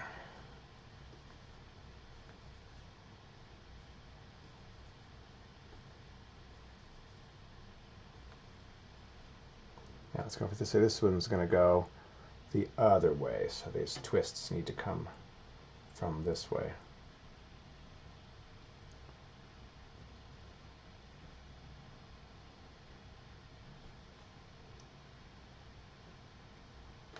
All right, let me do this hand so it's a little, it's almost like I'm doing the opposite motion.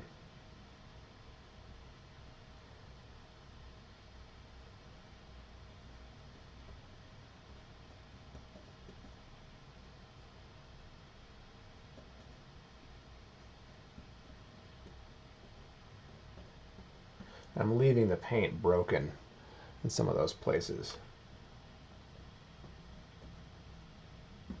to help show that texture of the wood and stuff.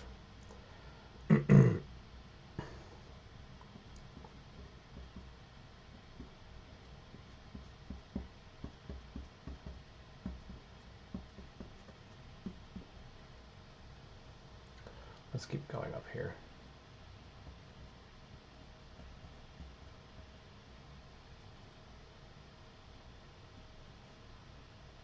Yeah, this will probably be dry tomorrow, and I can finish up those last little pieces of light and stuff that I want to add. I say that because I added some of that medium to it. It's got an alkyd medium in it, which helps oil paint dry faster. So it's twisting this way, so it needs to come this way, no matter what direction the tree is facing.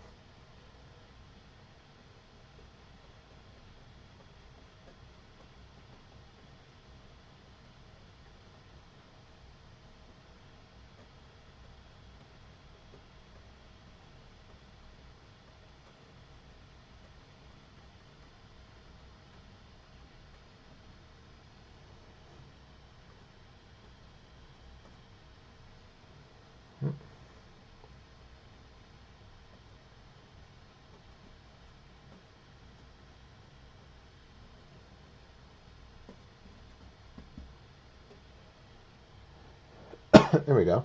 Now each side has this cool twist quality with a lighted plane on one side.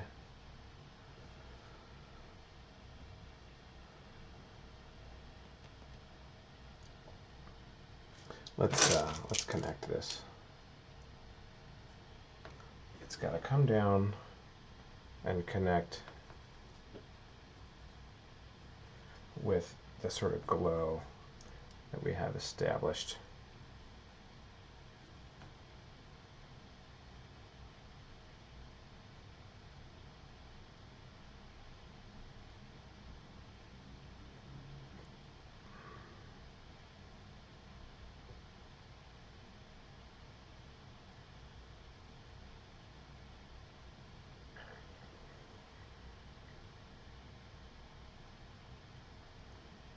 There we go. Now it's like really connected to her.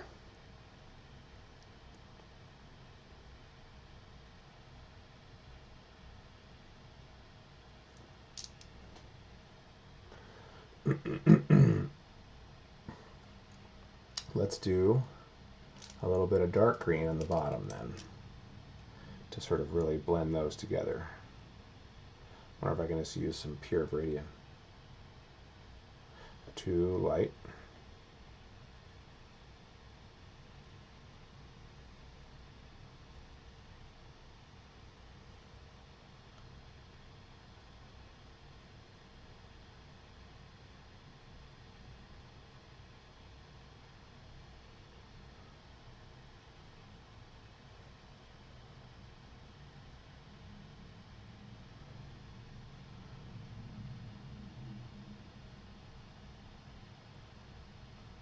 Really don't need it on these tinier branches, mainly on the big ones. So I should make short work of that. Just also to connect those to something.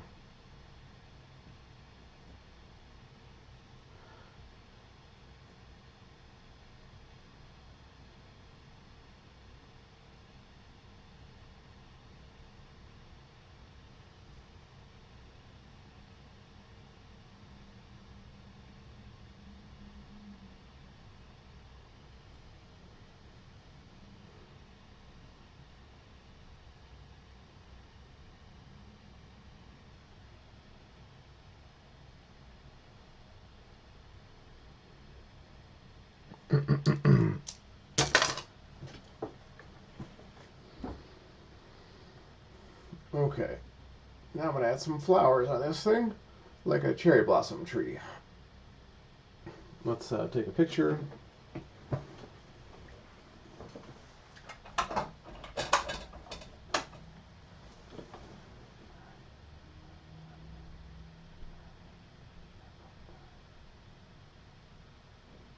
And if you guys want to please follow us here so you can see more when I'm painting. I've been painting several times a week for the most part. So if you like what you're seeing, definitely appreciate the follow.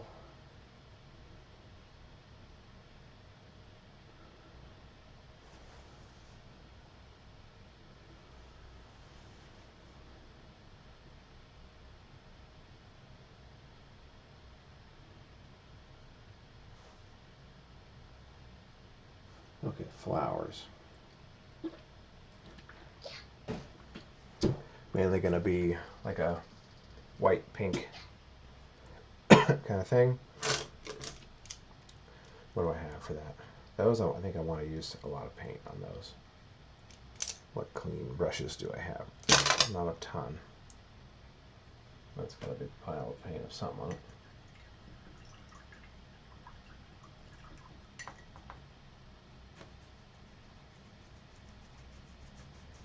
Yeah, I want to use a lot of paint for these flowers. Let's clear myself some room.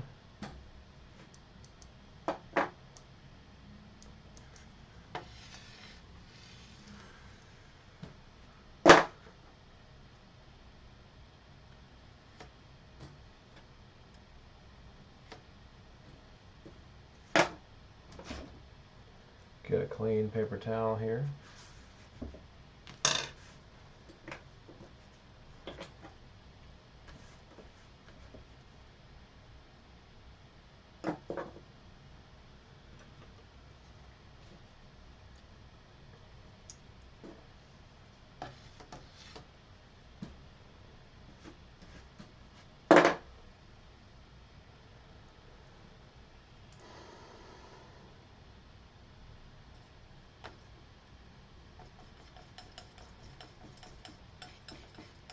Pink with a little bit of green to cool that down.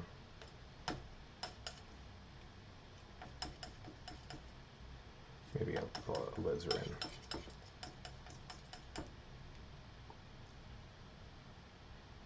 They're going to be red in the center and more pink on the outside.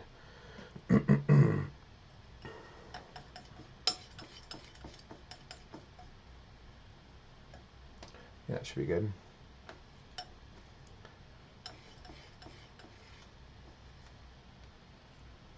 So let's get some paint on here and go to town here.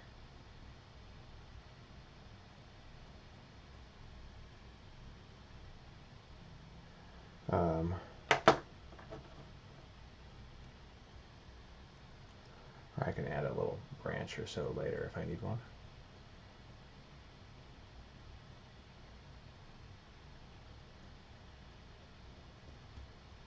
Guess these things are just going to be kind of sprinkled everywhere.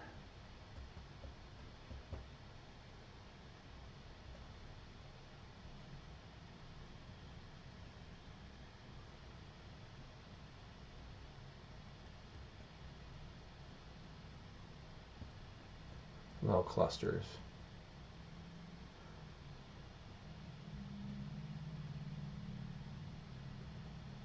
Not too many though.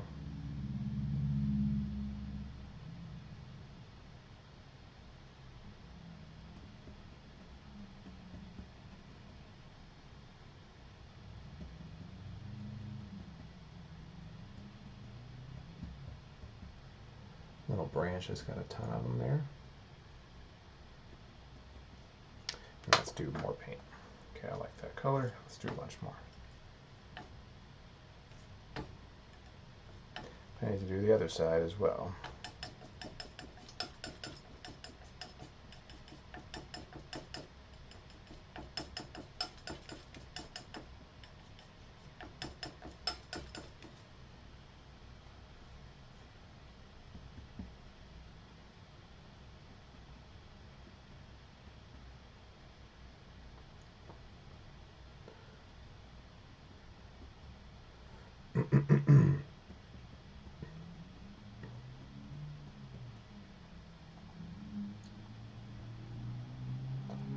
Like a Japanese cherry blossom tree.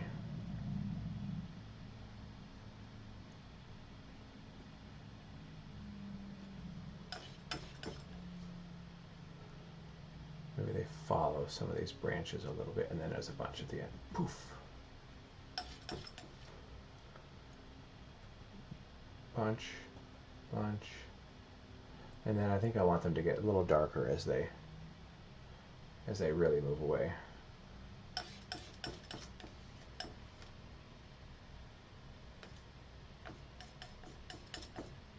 So let's do probably a lot more alizarin in this batch, and a little viridian or phthalo. You know, whatever you're feeling. Oh heck, we don't care. Yeah, these need to get a little darker as they move away.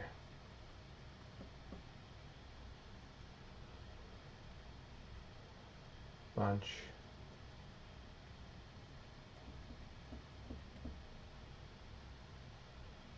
You follow, and then there's a bunch at the end. Kind of helps give it a fun gesture, I think.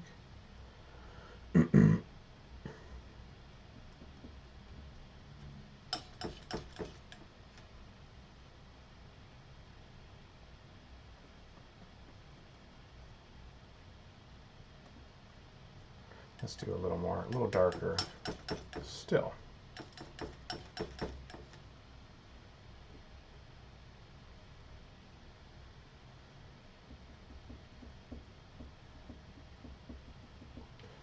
Okay, let's do that again.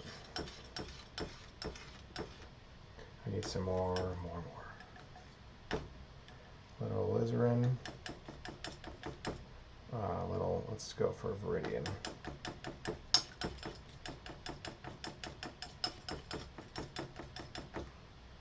A little more viridian. Shadow these up a little bit.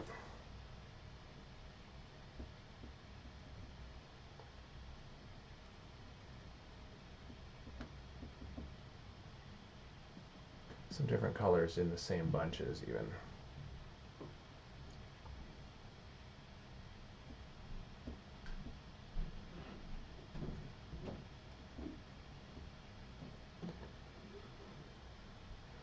Let's do a bunch here.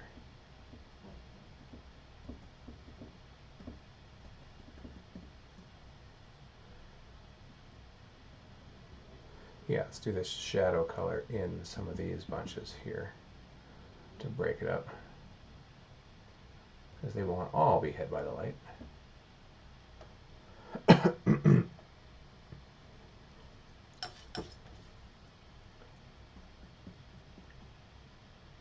Let's fill this out a little more.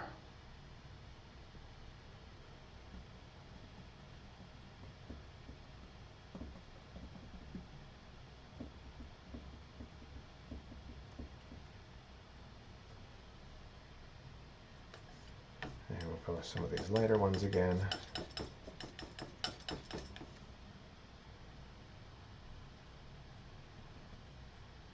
Just need to fill this out. It's a little too sparse.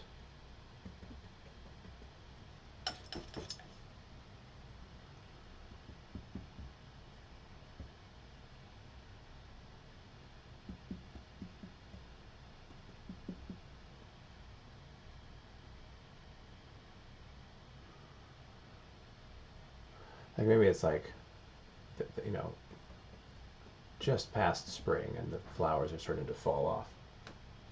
Okay.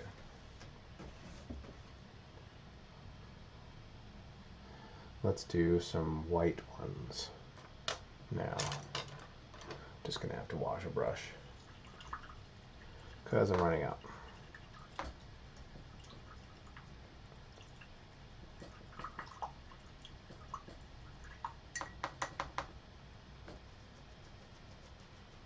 I really want to hit some of these with some fun, bright,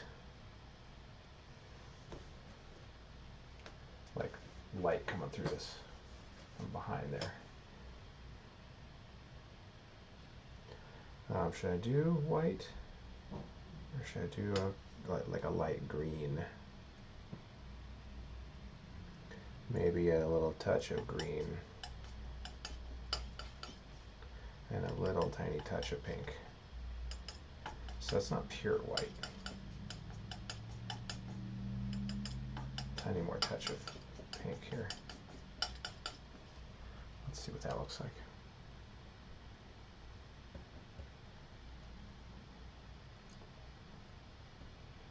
So we're getting hit with this great light.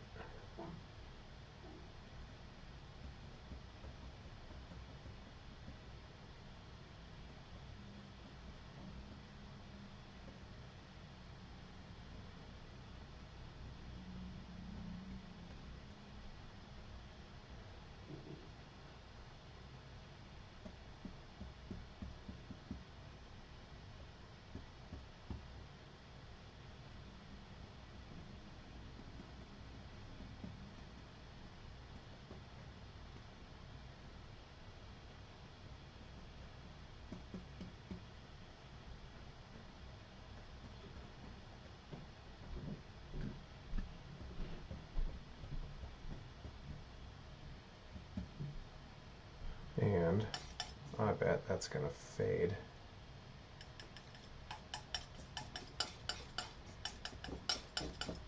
As it gets further from that light source.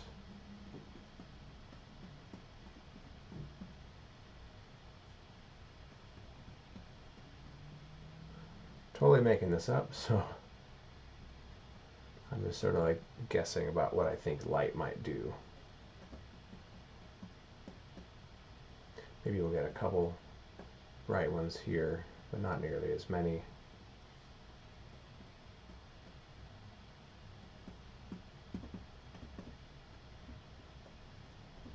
And I can use the brush as it's run out of paint.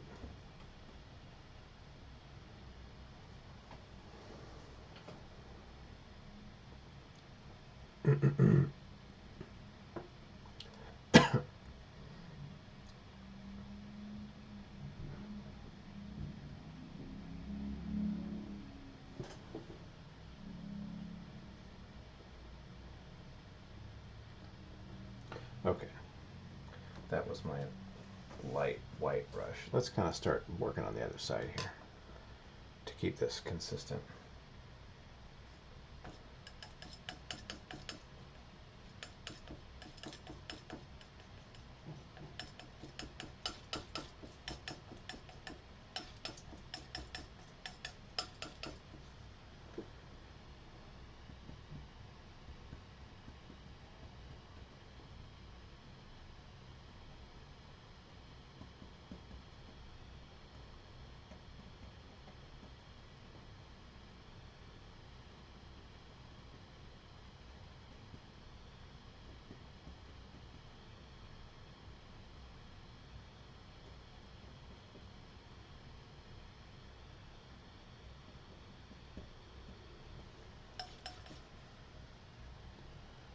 Maybe there'll be a couple there. I gotta overlap some of these branches too. That's what I can't miss that. Down here.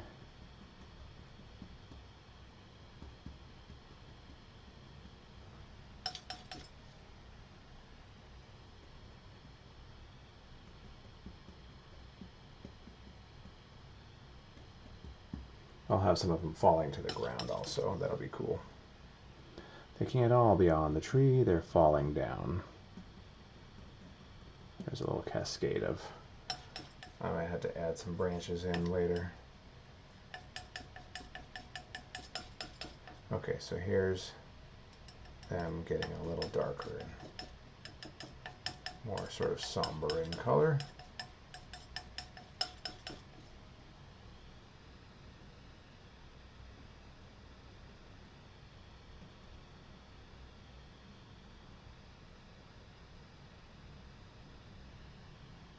Yeah, let's add a little more.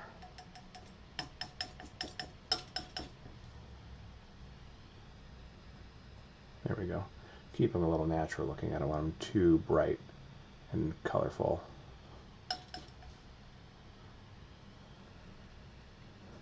Let's change hands here so I get a different angle.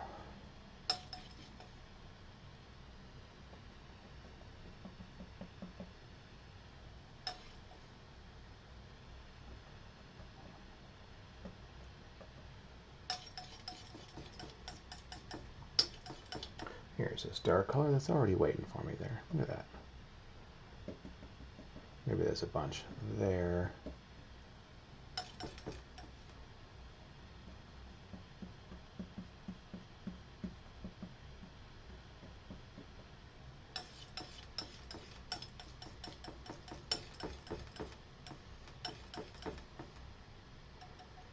Touch of Viridian.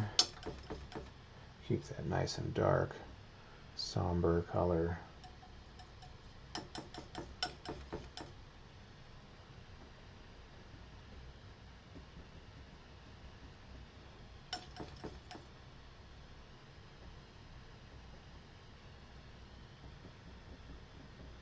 To make sure they're consistent and they match to the other side that I've already done.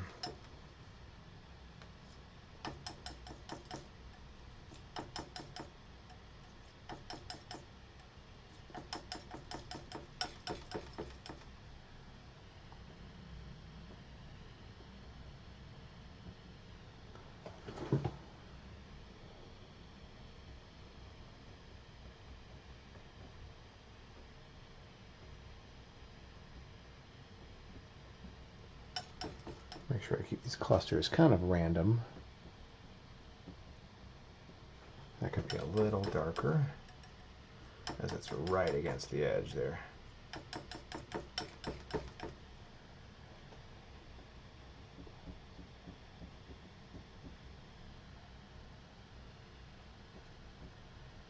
And I'll draw them fall into the ground.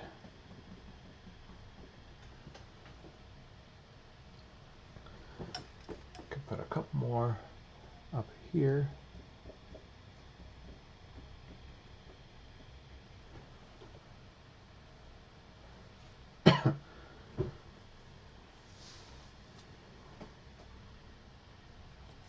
Let's do a few more closer and the brighter red color. Maybe a few more in here.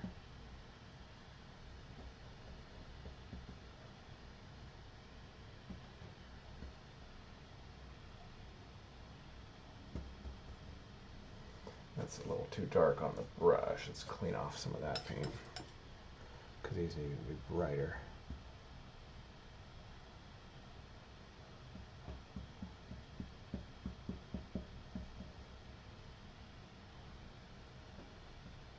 Okay.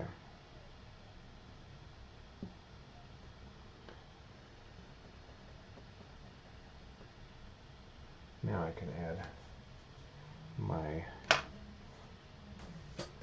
light area here. Light with a little bit of pink.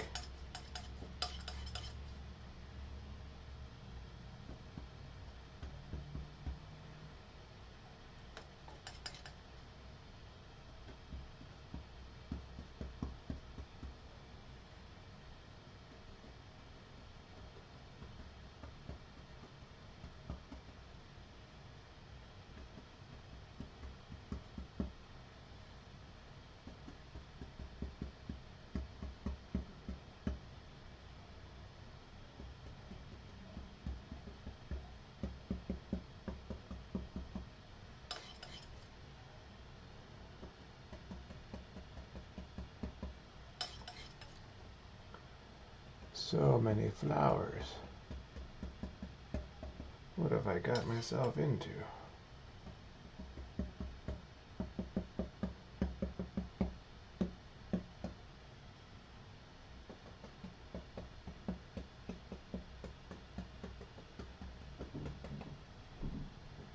Okay. Let's darken this up a tad as it's getting a little further away.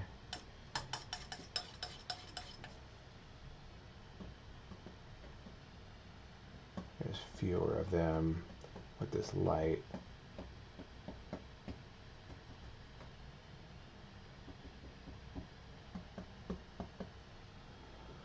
Okay.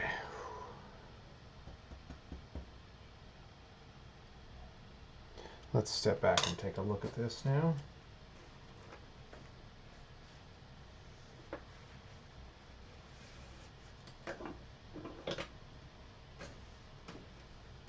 I wonder if I might even later change the colors of this and make different variations of it.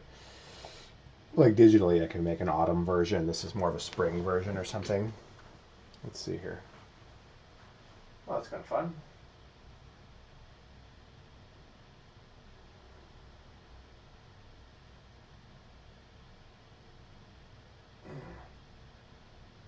Yeah, definitely gonna need to add some light to this, which I could do tomorrow or the next couple days. Sometimes you just got to be patient with oil paint. Let's do sort of a border on the bottom. Not a border, but like a ground.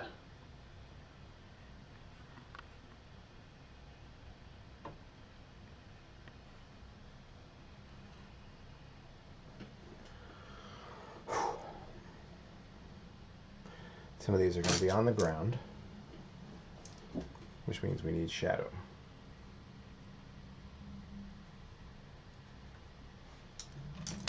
Let's just make sure this is even. Her hands and her, that's kind of the ground that I've established. I want that to kind of fade into nothing over here.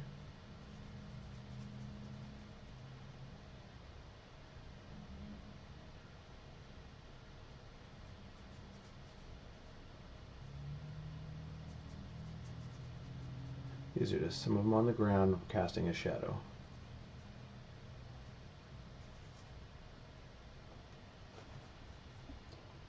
Same thing on this side.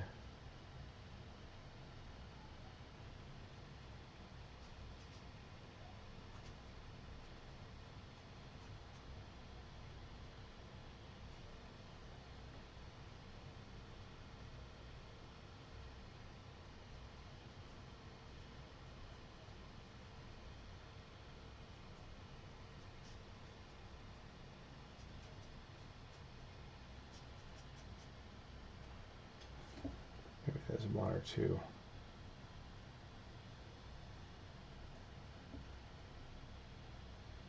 Sort of in other places.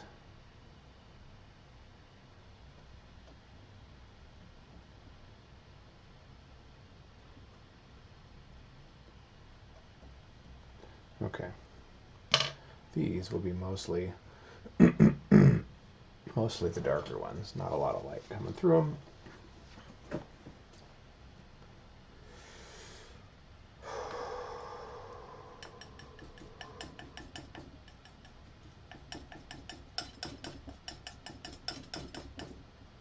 Some of these can be this bright, fun color right around here. Yeah, there's only a couple in this lighted area.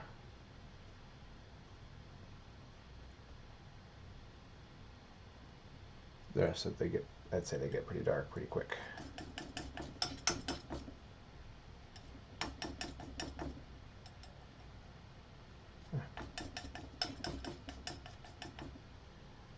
It's a little too intense. Let's add some red and some Viridian. Because these are going to be in the shadow.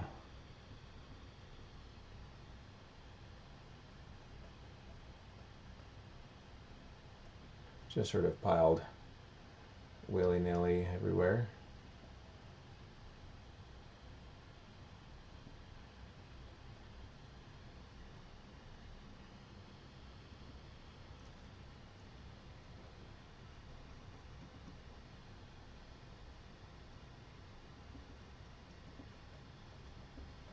Maybe there's concentrated piles of them. You gotta try to think like randomly, like what would it actually do if it was in nature, if it was a tree?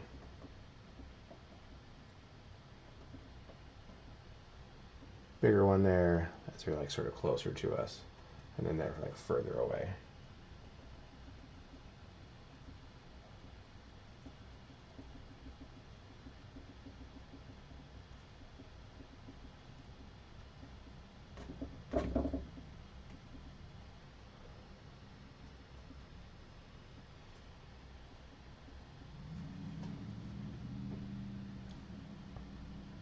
Yeah, that's nice. So there's a couple closer, and that sort of helps to show the depth. And there'd be a couple like further away. Good old linear perspective.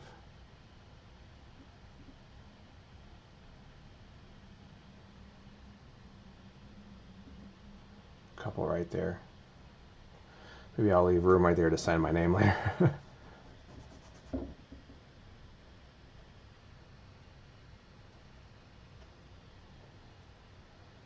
Let's do a couple little shadows underneath these close ones.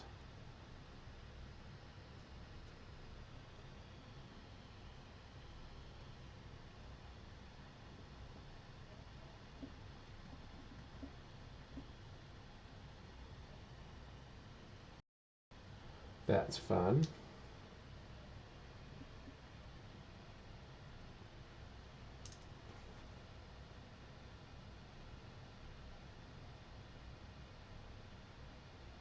Maybe she has one on her hand.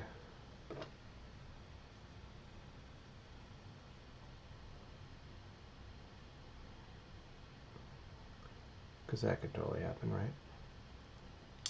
Do I still have a flesh tone that's shadowy? Not really, but I can use this. Yeah, she'll have one there. I need to really make that read, though. Here we go. She has one on her hand. Maybe she has one in front of her hand here.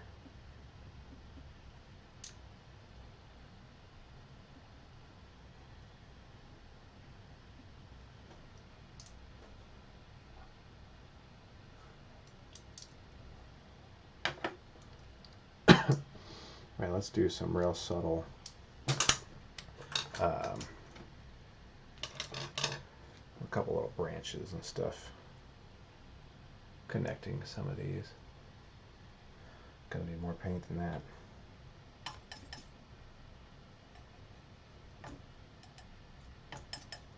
Maybe we'll do a little medium.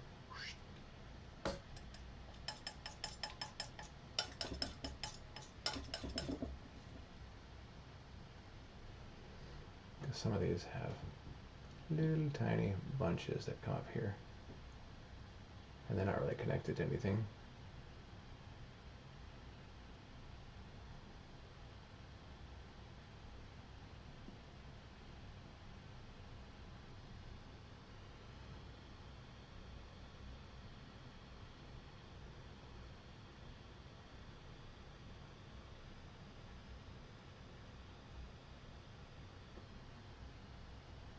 Yeah, just inside some of these bunches there can be a little branch indication.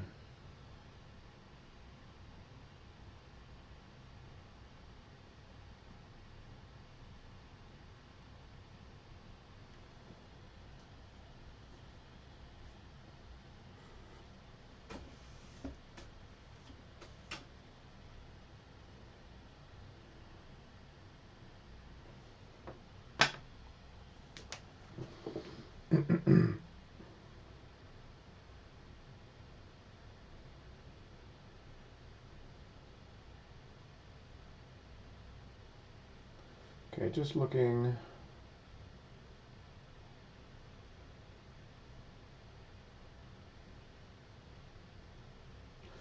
All right, let's do some sprinkly paint stuff.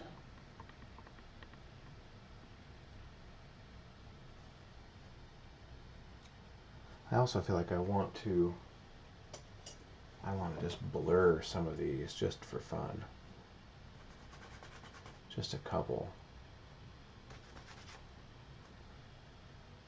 They're all too stiff.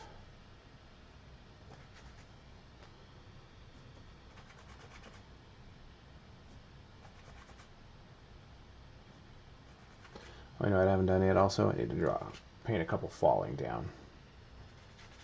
Yeah, some of these I just want to blend. It's a real subtle difference, but I think it will make a big difference in the overall sort of idea.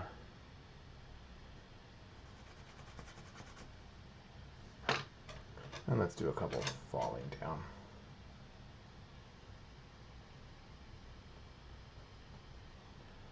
Bloop.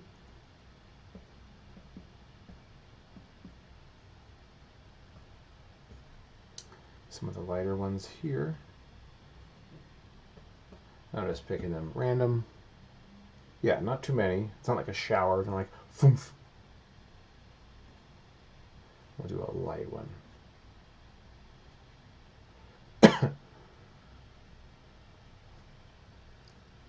Off the side there.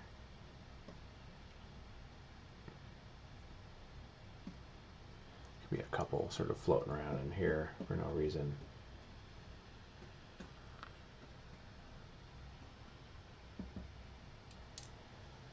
Yeah, I think what these need, they need this white yellowish light on top of them. And I can't, I mean, I can do that with sprinkly stuff. I will try it. I would like to brush that paint on there. I don't want to necessarily only do the spray.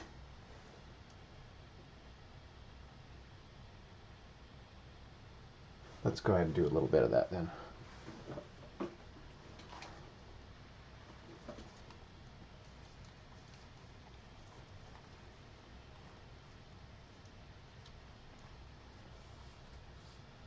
Put on this bad boy.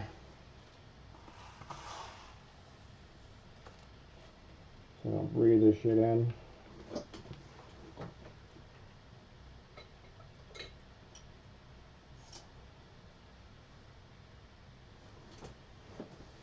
Let's do a little bit of pink here.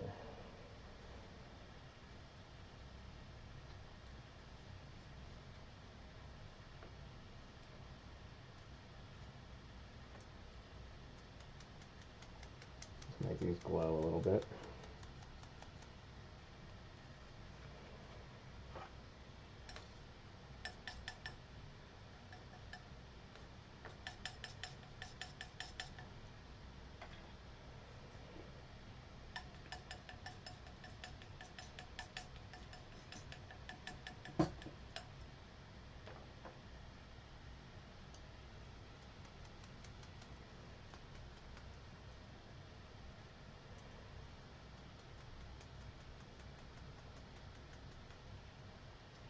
Help to blend some of this, the background.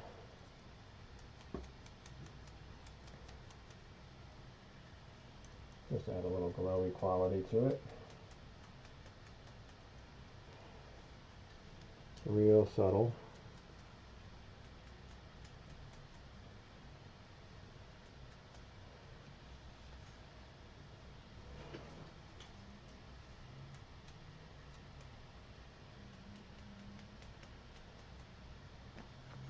Let's do a darker version of that now.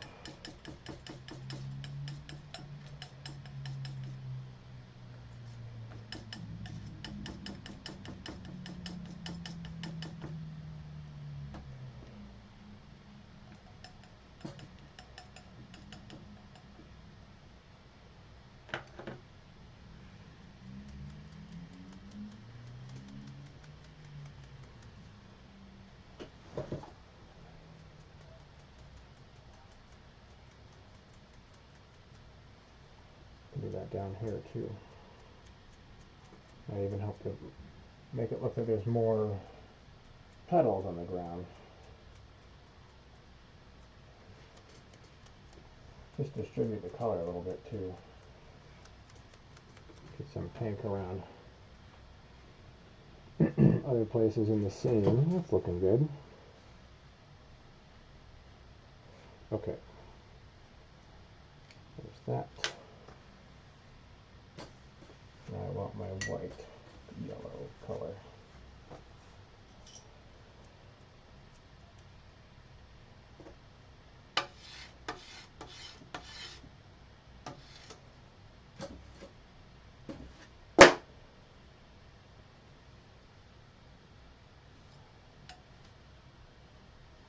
Sort of white, green.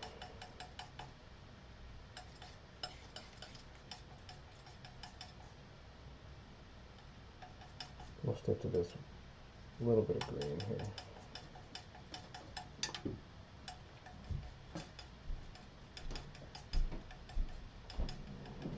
Maybe a little more green.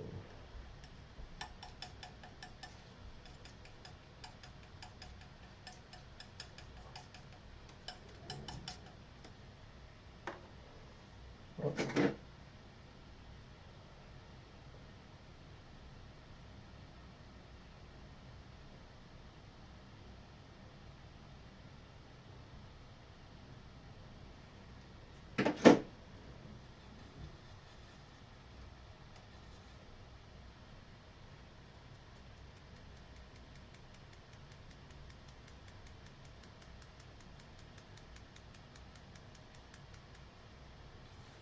I think this is what it really needs, is to fade back a little bit.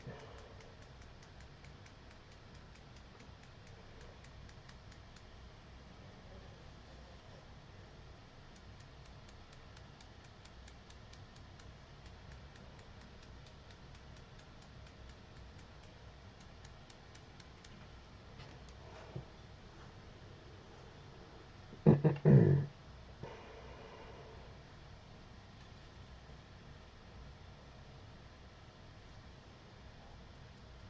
do a little of this up here.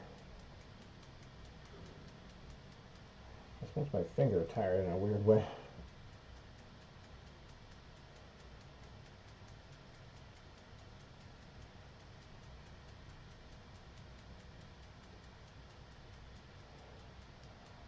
It's like my own little airbrush.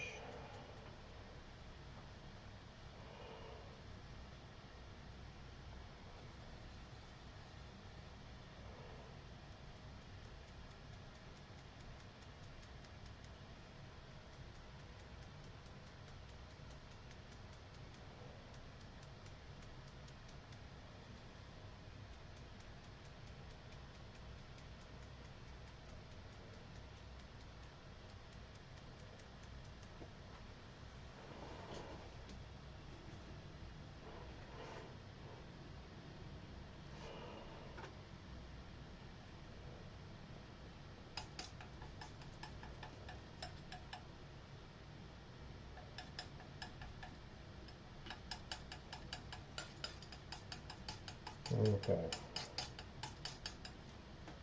Get a little bit of this yellow color.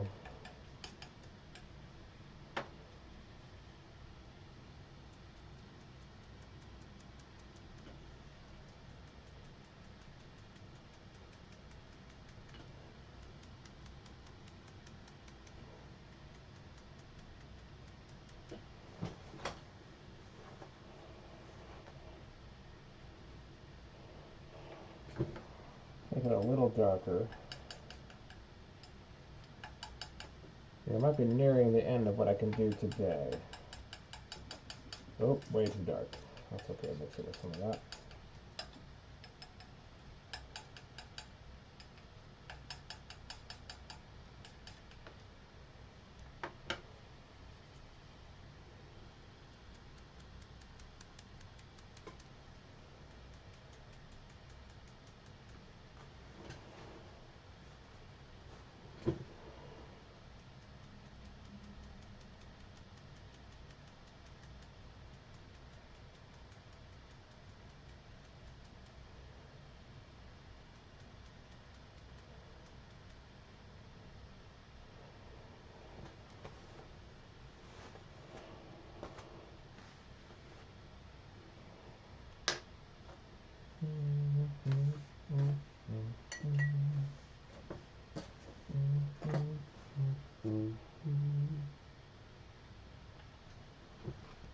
Take my little thinning brush here and maybe I can whisper some of those around a little bit.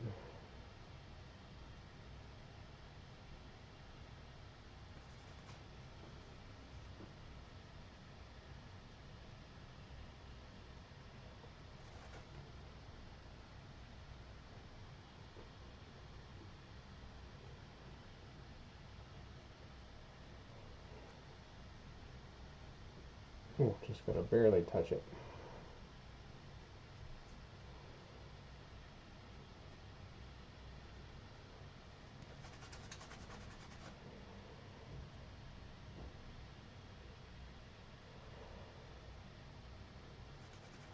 As Bob Ross would say, 2 hairs and some air. Just real barely whispering.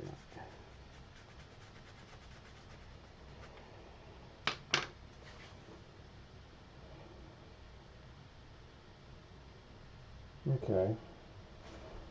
Do a little bit more there.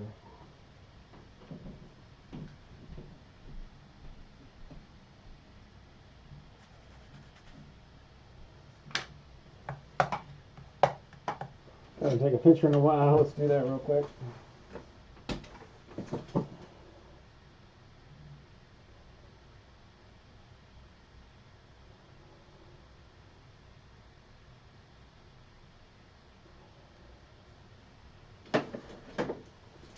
Yeah, I'm gonna let this dry.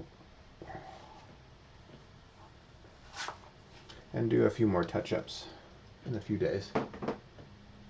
Mainly to add some more light in these flowers. I want to glaze over it with some wet paint, which needs to be dry. But otherwise, I like it. It's coming along really good. Kind of cool for a random middle of the night idea that I jotted down on my sketchbook, before I fell asleep. So, amazing. Thank you very much. Yeah, I really like how this came out. Oh, let's turn off these lights. Sorry. It makes a terrible glare on the painting. If you guys have any questions, I'm happy to answer them for a few minutes while I'm cleaning up my paint. Okay, this will need to be a few days. Oh, I really wanted to finish this today, but I have to let it dry. It'll make all the difference in the world. I want to add a little glow around her still without doing the spray stuff, more of actually just painting it. And I really like this to all be dry. Okay, we're going to leave it. But yeah, please follow this channel. This is the gallery, the Incredible Art Gallery, that is like my managing gallery for my pop culture and fantasy and anime stuff. So this painting will be available through them. We'll also be able to sell prints of this piece eventually. Eventually, basically when I'm finished. It'll be available immediately. But yeah, follow this channel and you can watch more of my live streaming stuff.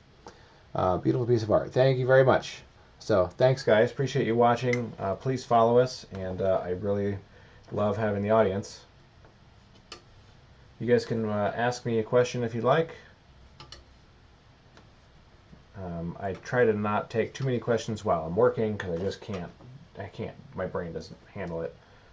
But now that I'm just cleaning up, I'm happy to answer a few questions if you guys want while I'm cleaning up the old paint here. One thing I should do also is just put some of this paint on the canvas wood panel while I got it, instead of throwing it away.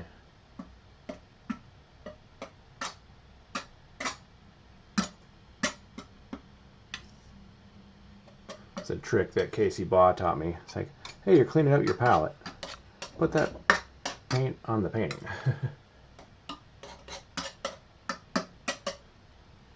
It'll make some unexpected things that you hadn't anticipated. And just add some depth here and there, like a big thick chunk of paint. I can't do that for everything because a lot of this stuff is real subtle, but that's kind of fun. Add some chunky weird textures in there. So too much here and there maybe, I don't know. I can always smush it around. It's a cluster of flowers or something.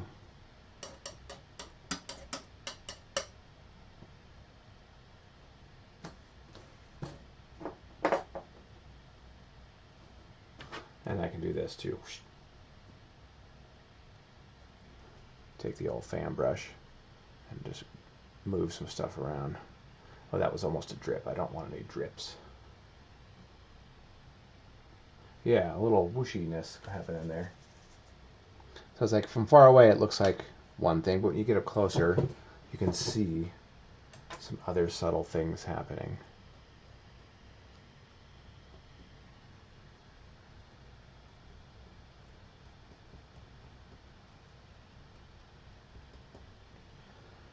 I like the fact that there's real paint moving around here.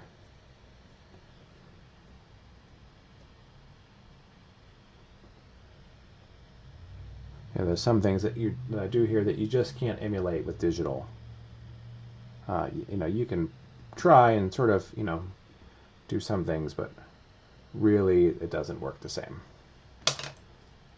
Now, of course, like digital, this would be on a separate layer. I could move it around and, change the levels and the color of the whole thing in 2 seconds, which I can't do here. So they both have their advantages for sure.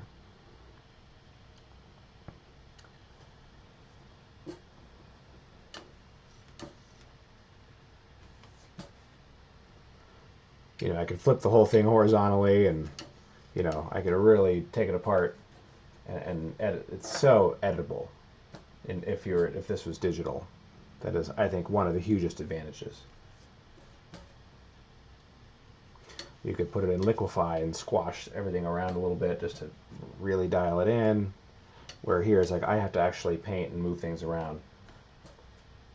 Like if I wanted to move her arm in, I'd have to paint the entire arm again inward. Whereas, in Liquify, I just grab it and push it over and it's done. It's like digital is so powerful. I don't want to say it's like almost cheating. It's like some things are so easy to do. As an artist, I'm like, oh, if I want to do that, I'd have to do all these things. And in digital, it's like 3 little steps. Like, oh my God, that is almost cheating. I can't use that word. It's like it's a tool. It's a very powerful tool, and we use it for what we need. But oh my God, some things it makes so friggin' easy.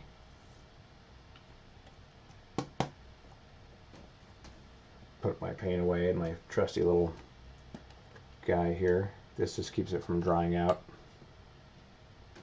It'll probably be good till tomorrow, but some stuff, tends to thicken up a little bit. Like this yellow ochre, it thickens up a little quick if I leave it out. Just guarantees that it lasts me a little longer.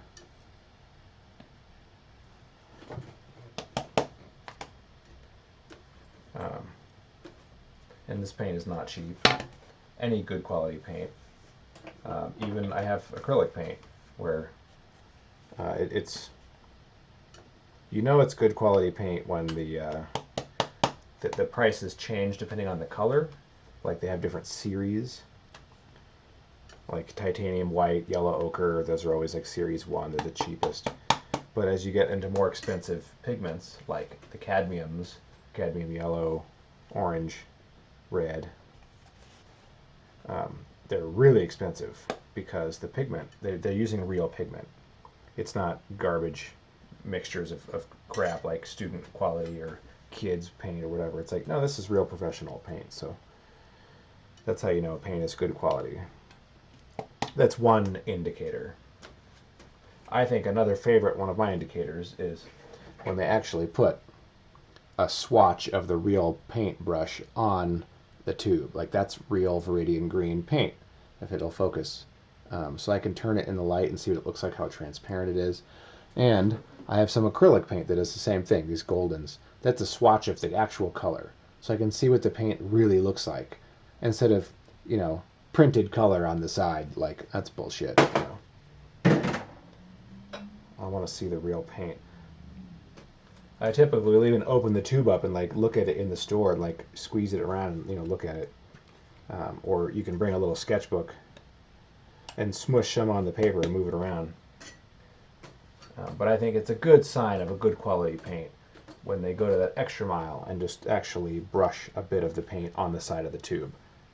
I'm like, okay, you've got my attention.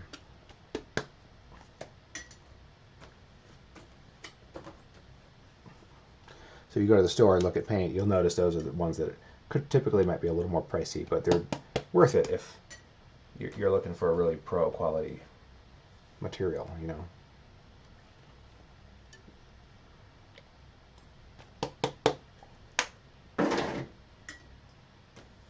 Okay, if you guys want to follow my work in general, of course follow the Twitch channel here. The Incredible Art Gallery is my main gallery for pop culture and anime stuff. I have another gallery that I do for my fine art stuff, which I'll talk about more next time I do a fine art piece. My Instagram and Facebook is Christopher Clark Art. Easy enough. That's right. I post a lot of like sketches and stuff. Like I just posted today the pencil sketch I did for this one. I guess I should also take a picture of the one that was in my sketchbook. The 3 in the morning spontaneous one. The one I posted was the actual much bigger fleshed out concept I did for this piece,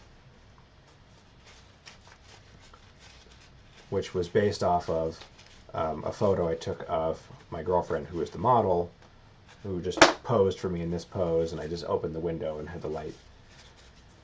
And then I just changed it how I wanted, changed the proportions a little bit, changed the lighting, changed her hair, you know.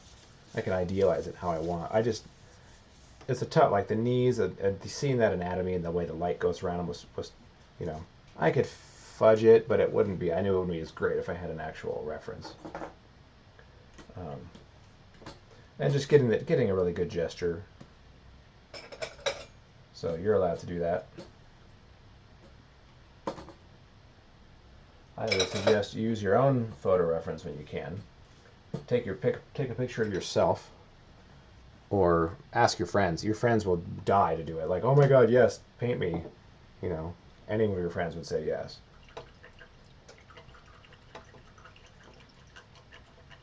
So that's an easy one. And then you have full ownership of everything. It's all yours, and you know it. You didn't steal it from someone else's picture online. You're not going to see another similar painting online because someone else did the same picture. You know, you own the whole thing. And you have full control over it too. Full control over the pose or the lighting, the costume, the hair. It's entirely your story, which is, I think, very, very important. So, okay, so no questions. Cool. Well, yeah, I might sign off here. I'm getting a couple more followers as I'm sitting here yakking. Go ahead and ask me a question. For people who just got in here. I'm cleaning brushes. So, fire away if you'd like. You guys are not very talkative. Unless I'm just in a window in the background or something, which is fine. You don't want to hear what I have to say. How many brushes can I wash all at once? That's the... I got 12 maybe. I've been trying to be more studious about this. Keeping them clean. Keeps them from fraying apart. And, yeah, what time is it? This was my day today. I was just making sure I got this going. Ooh, this came out really great. I'm excited. Yeah, sirs, get a sketchbook and sketch down any idea you have. And the ones that are your favorite, flesh them out, and they could turn into a painting. That's very satisfying, I have to say. I didn't use any of these today. Nope. So these are still clean. Definitely got to clean this off. Big old fan brush.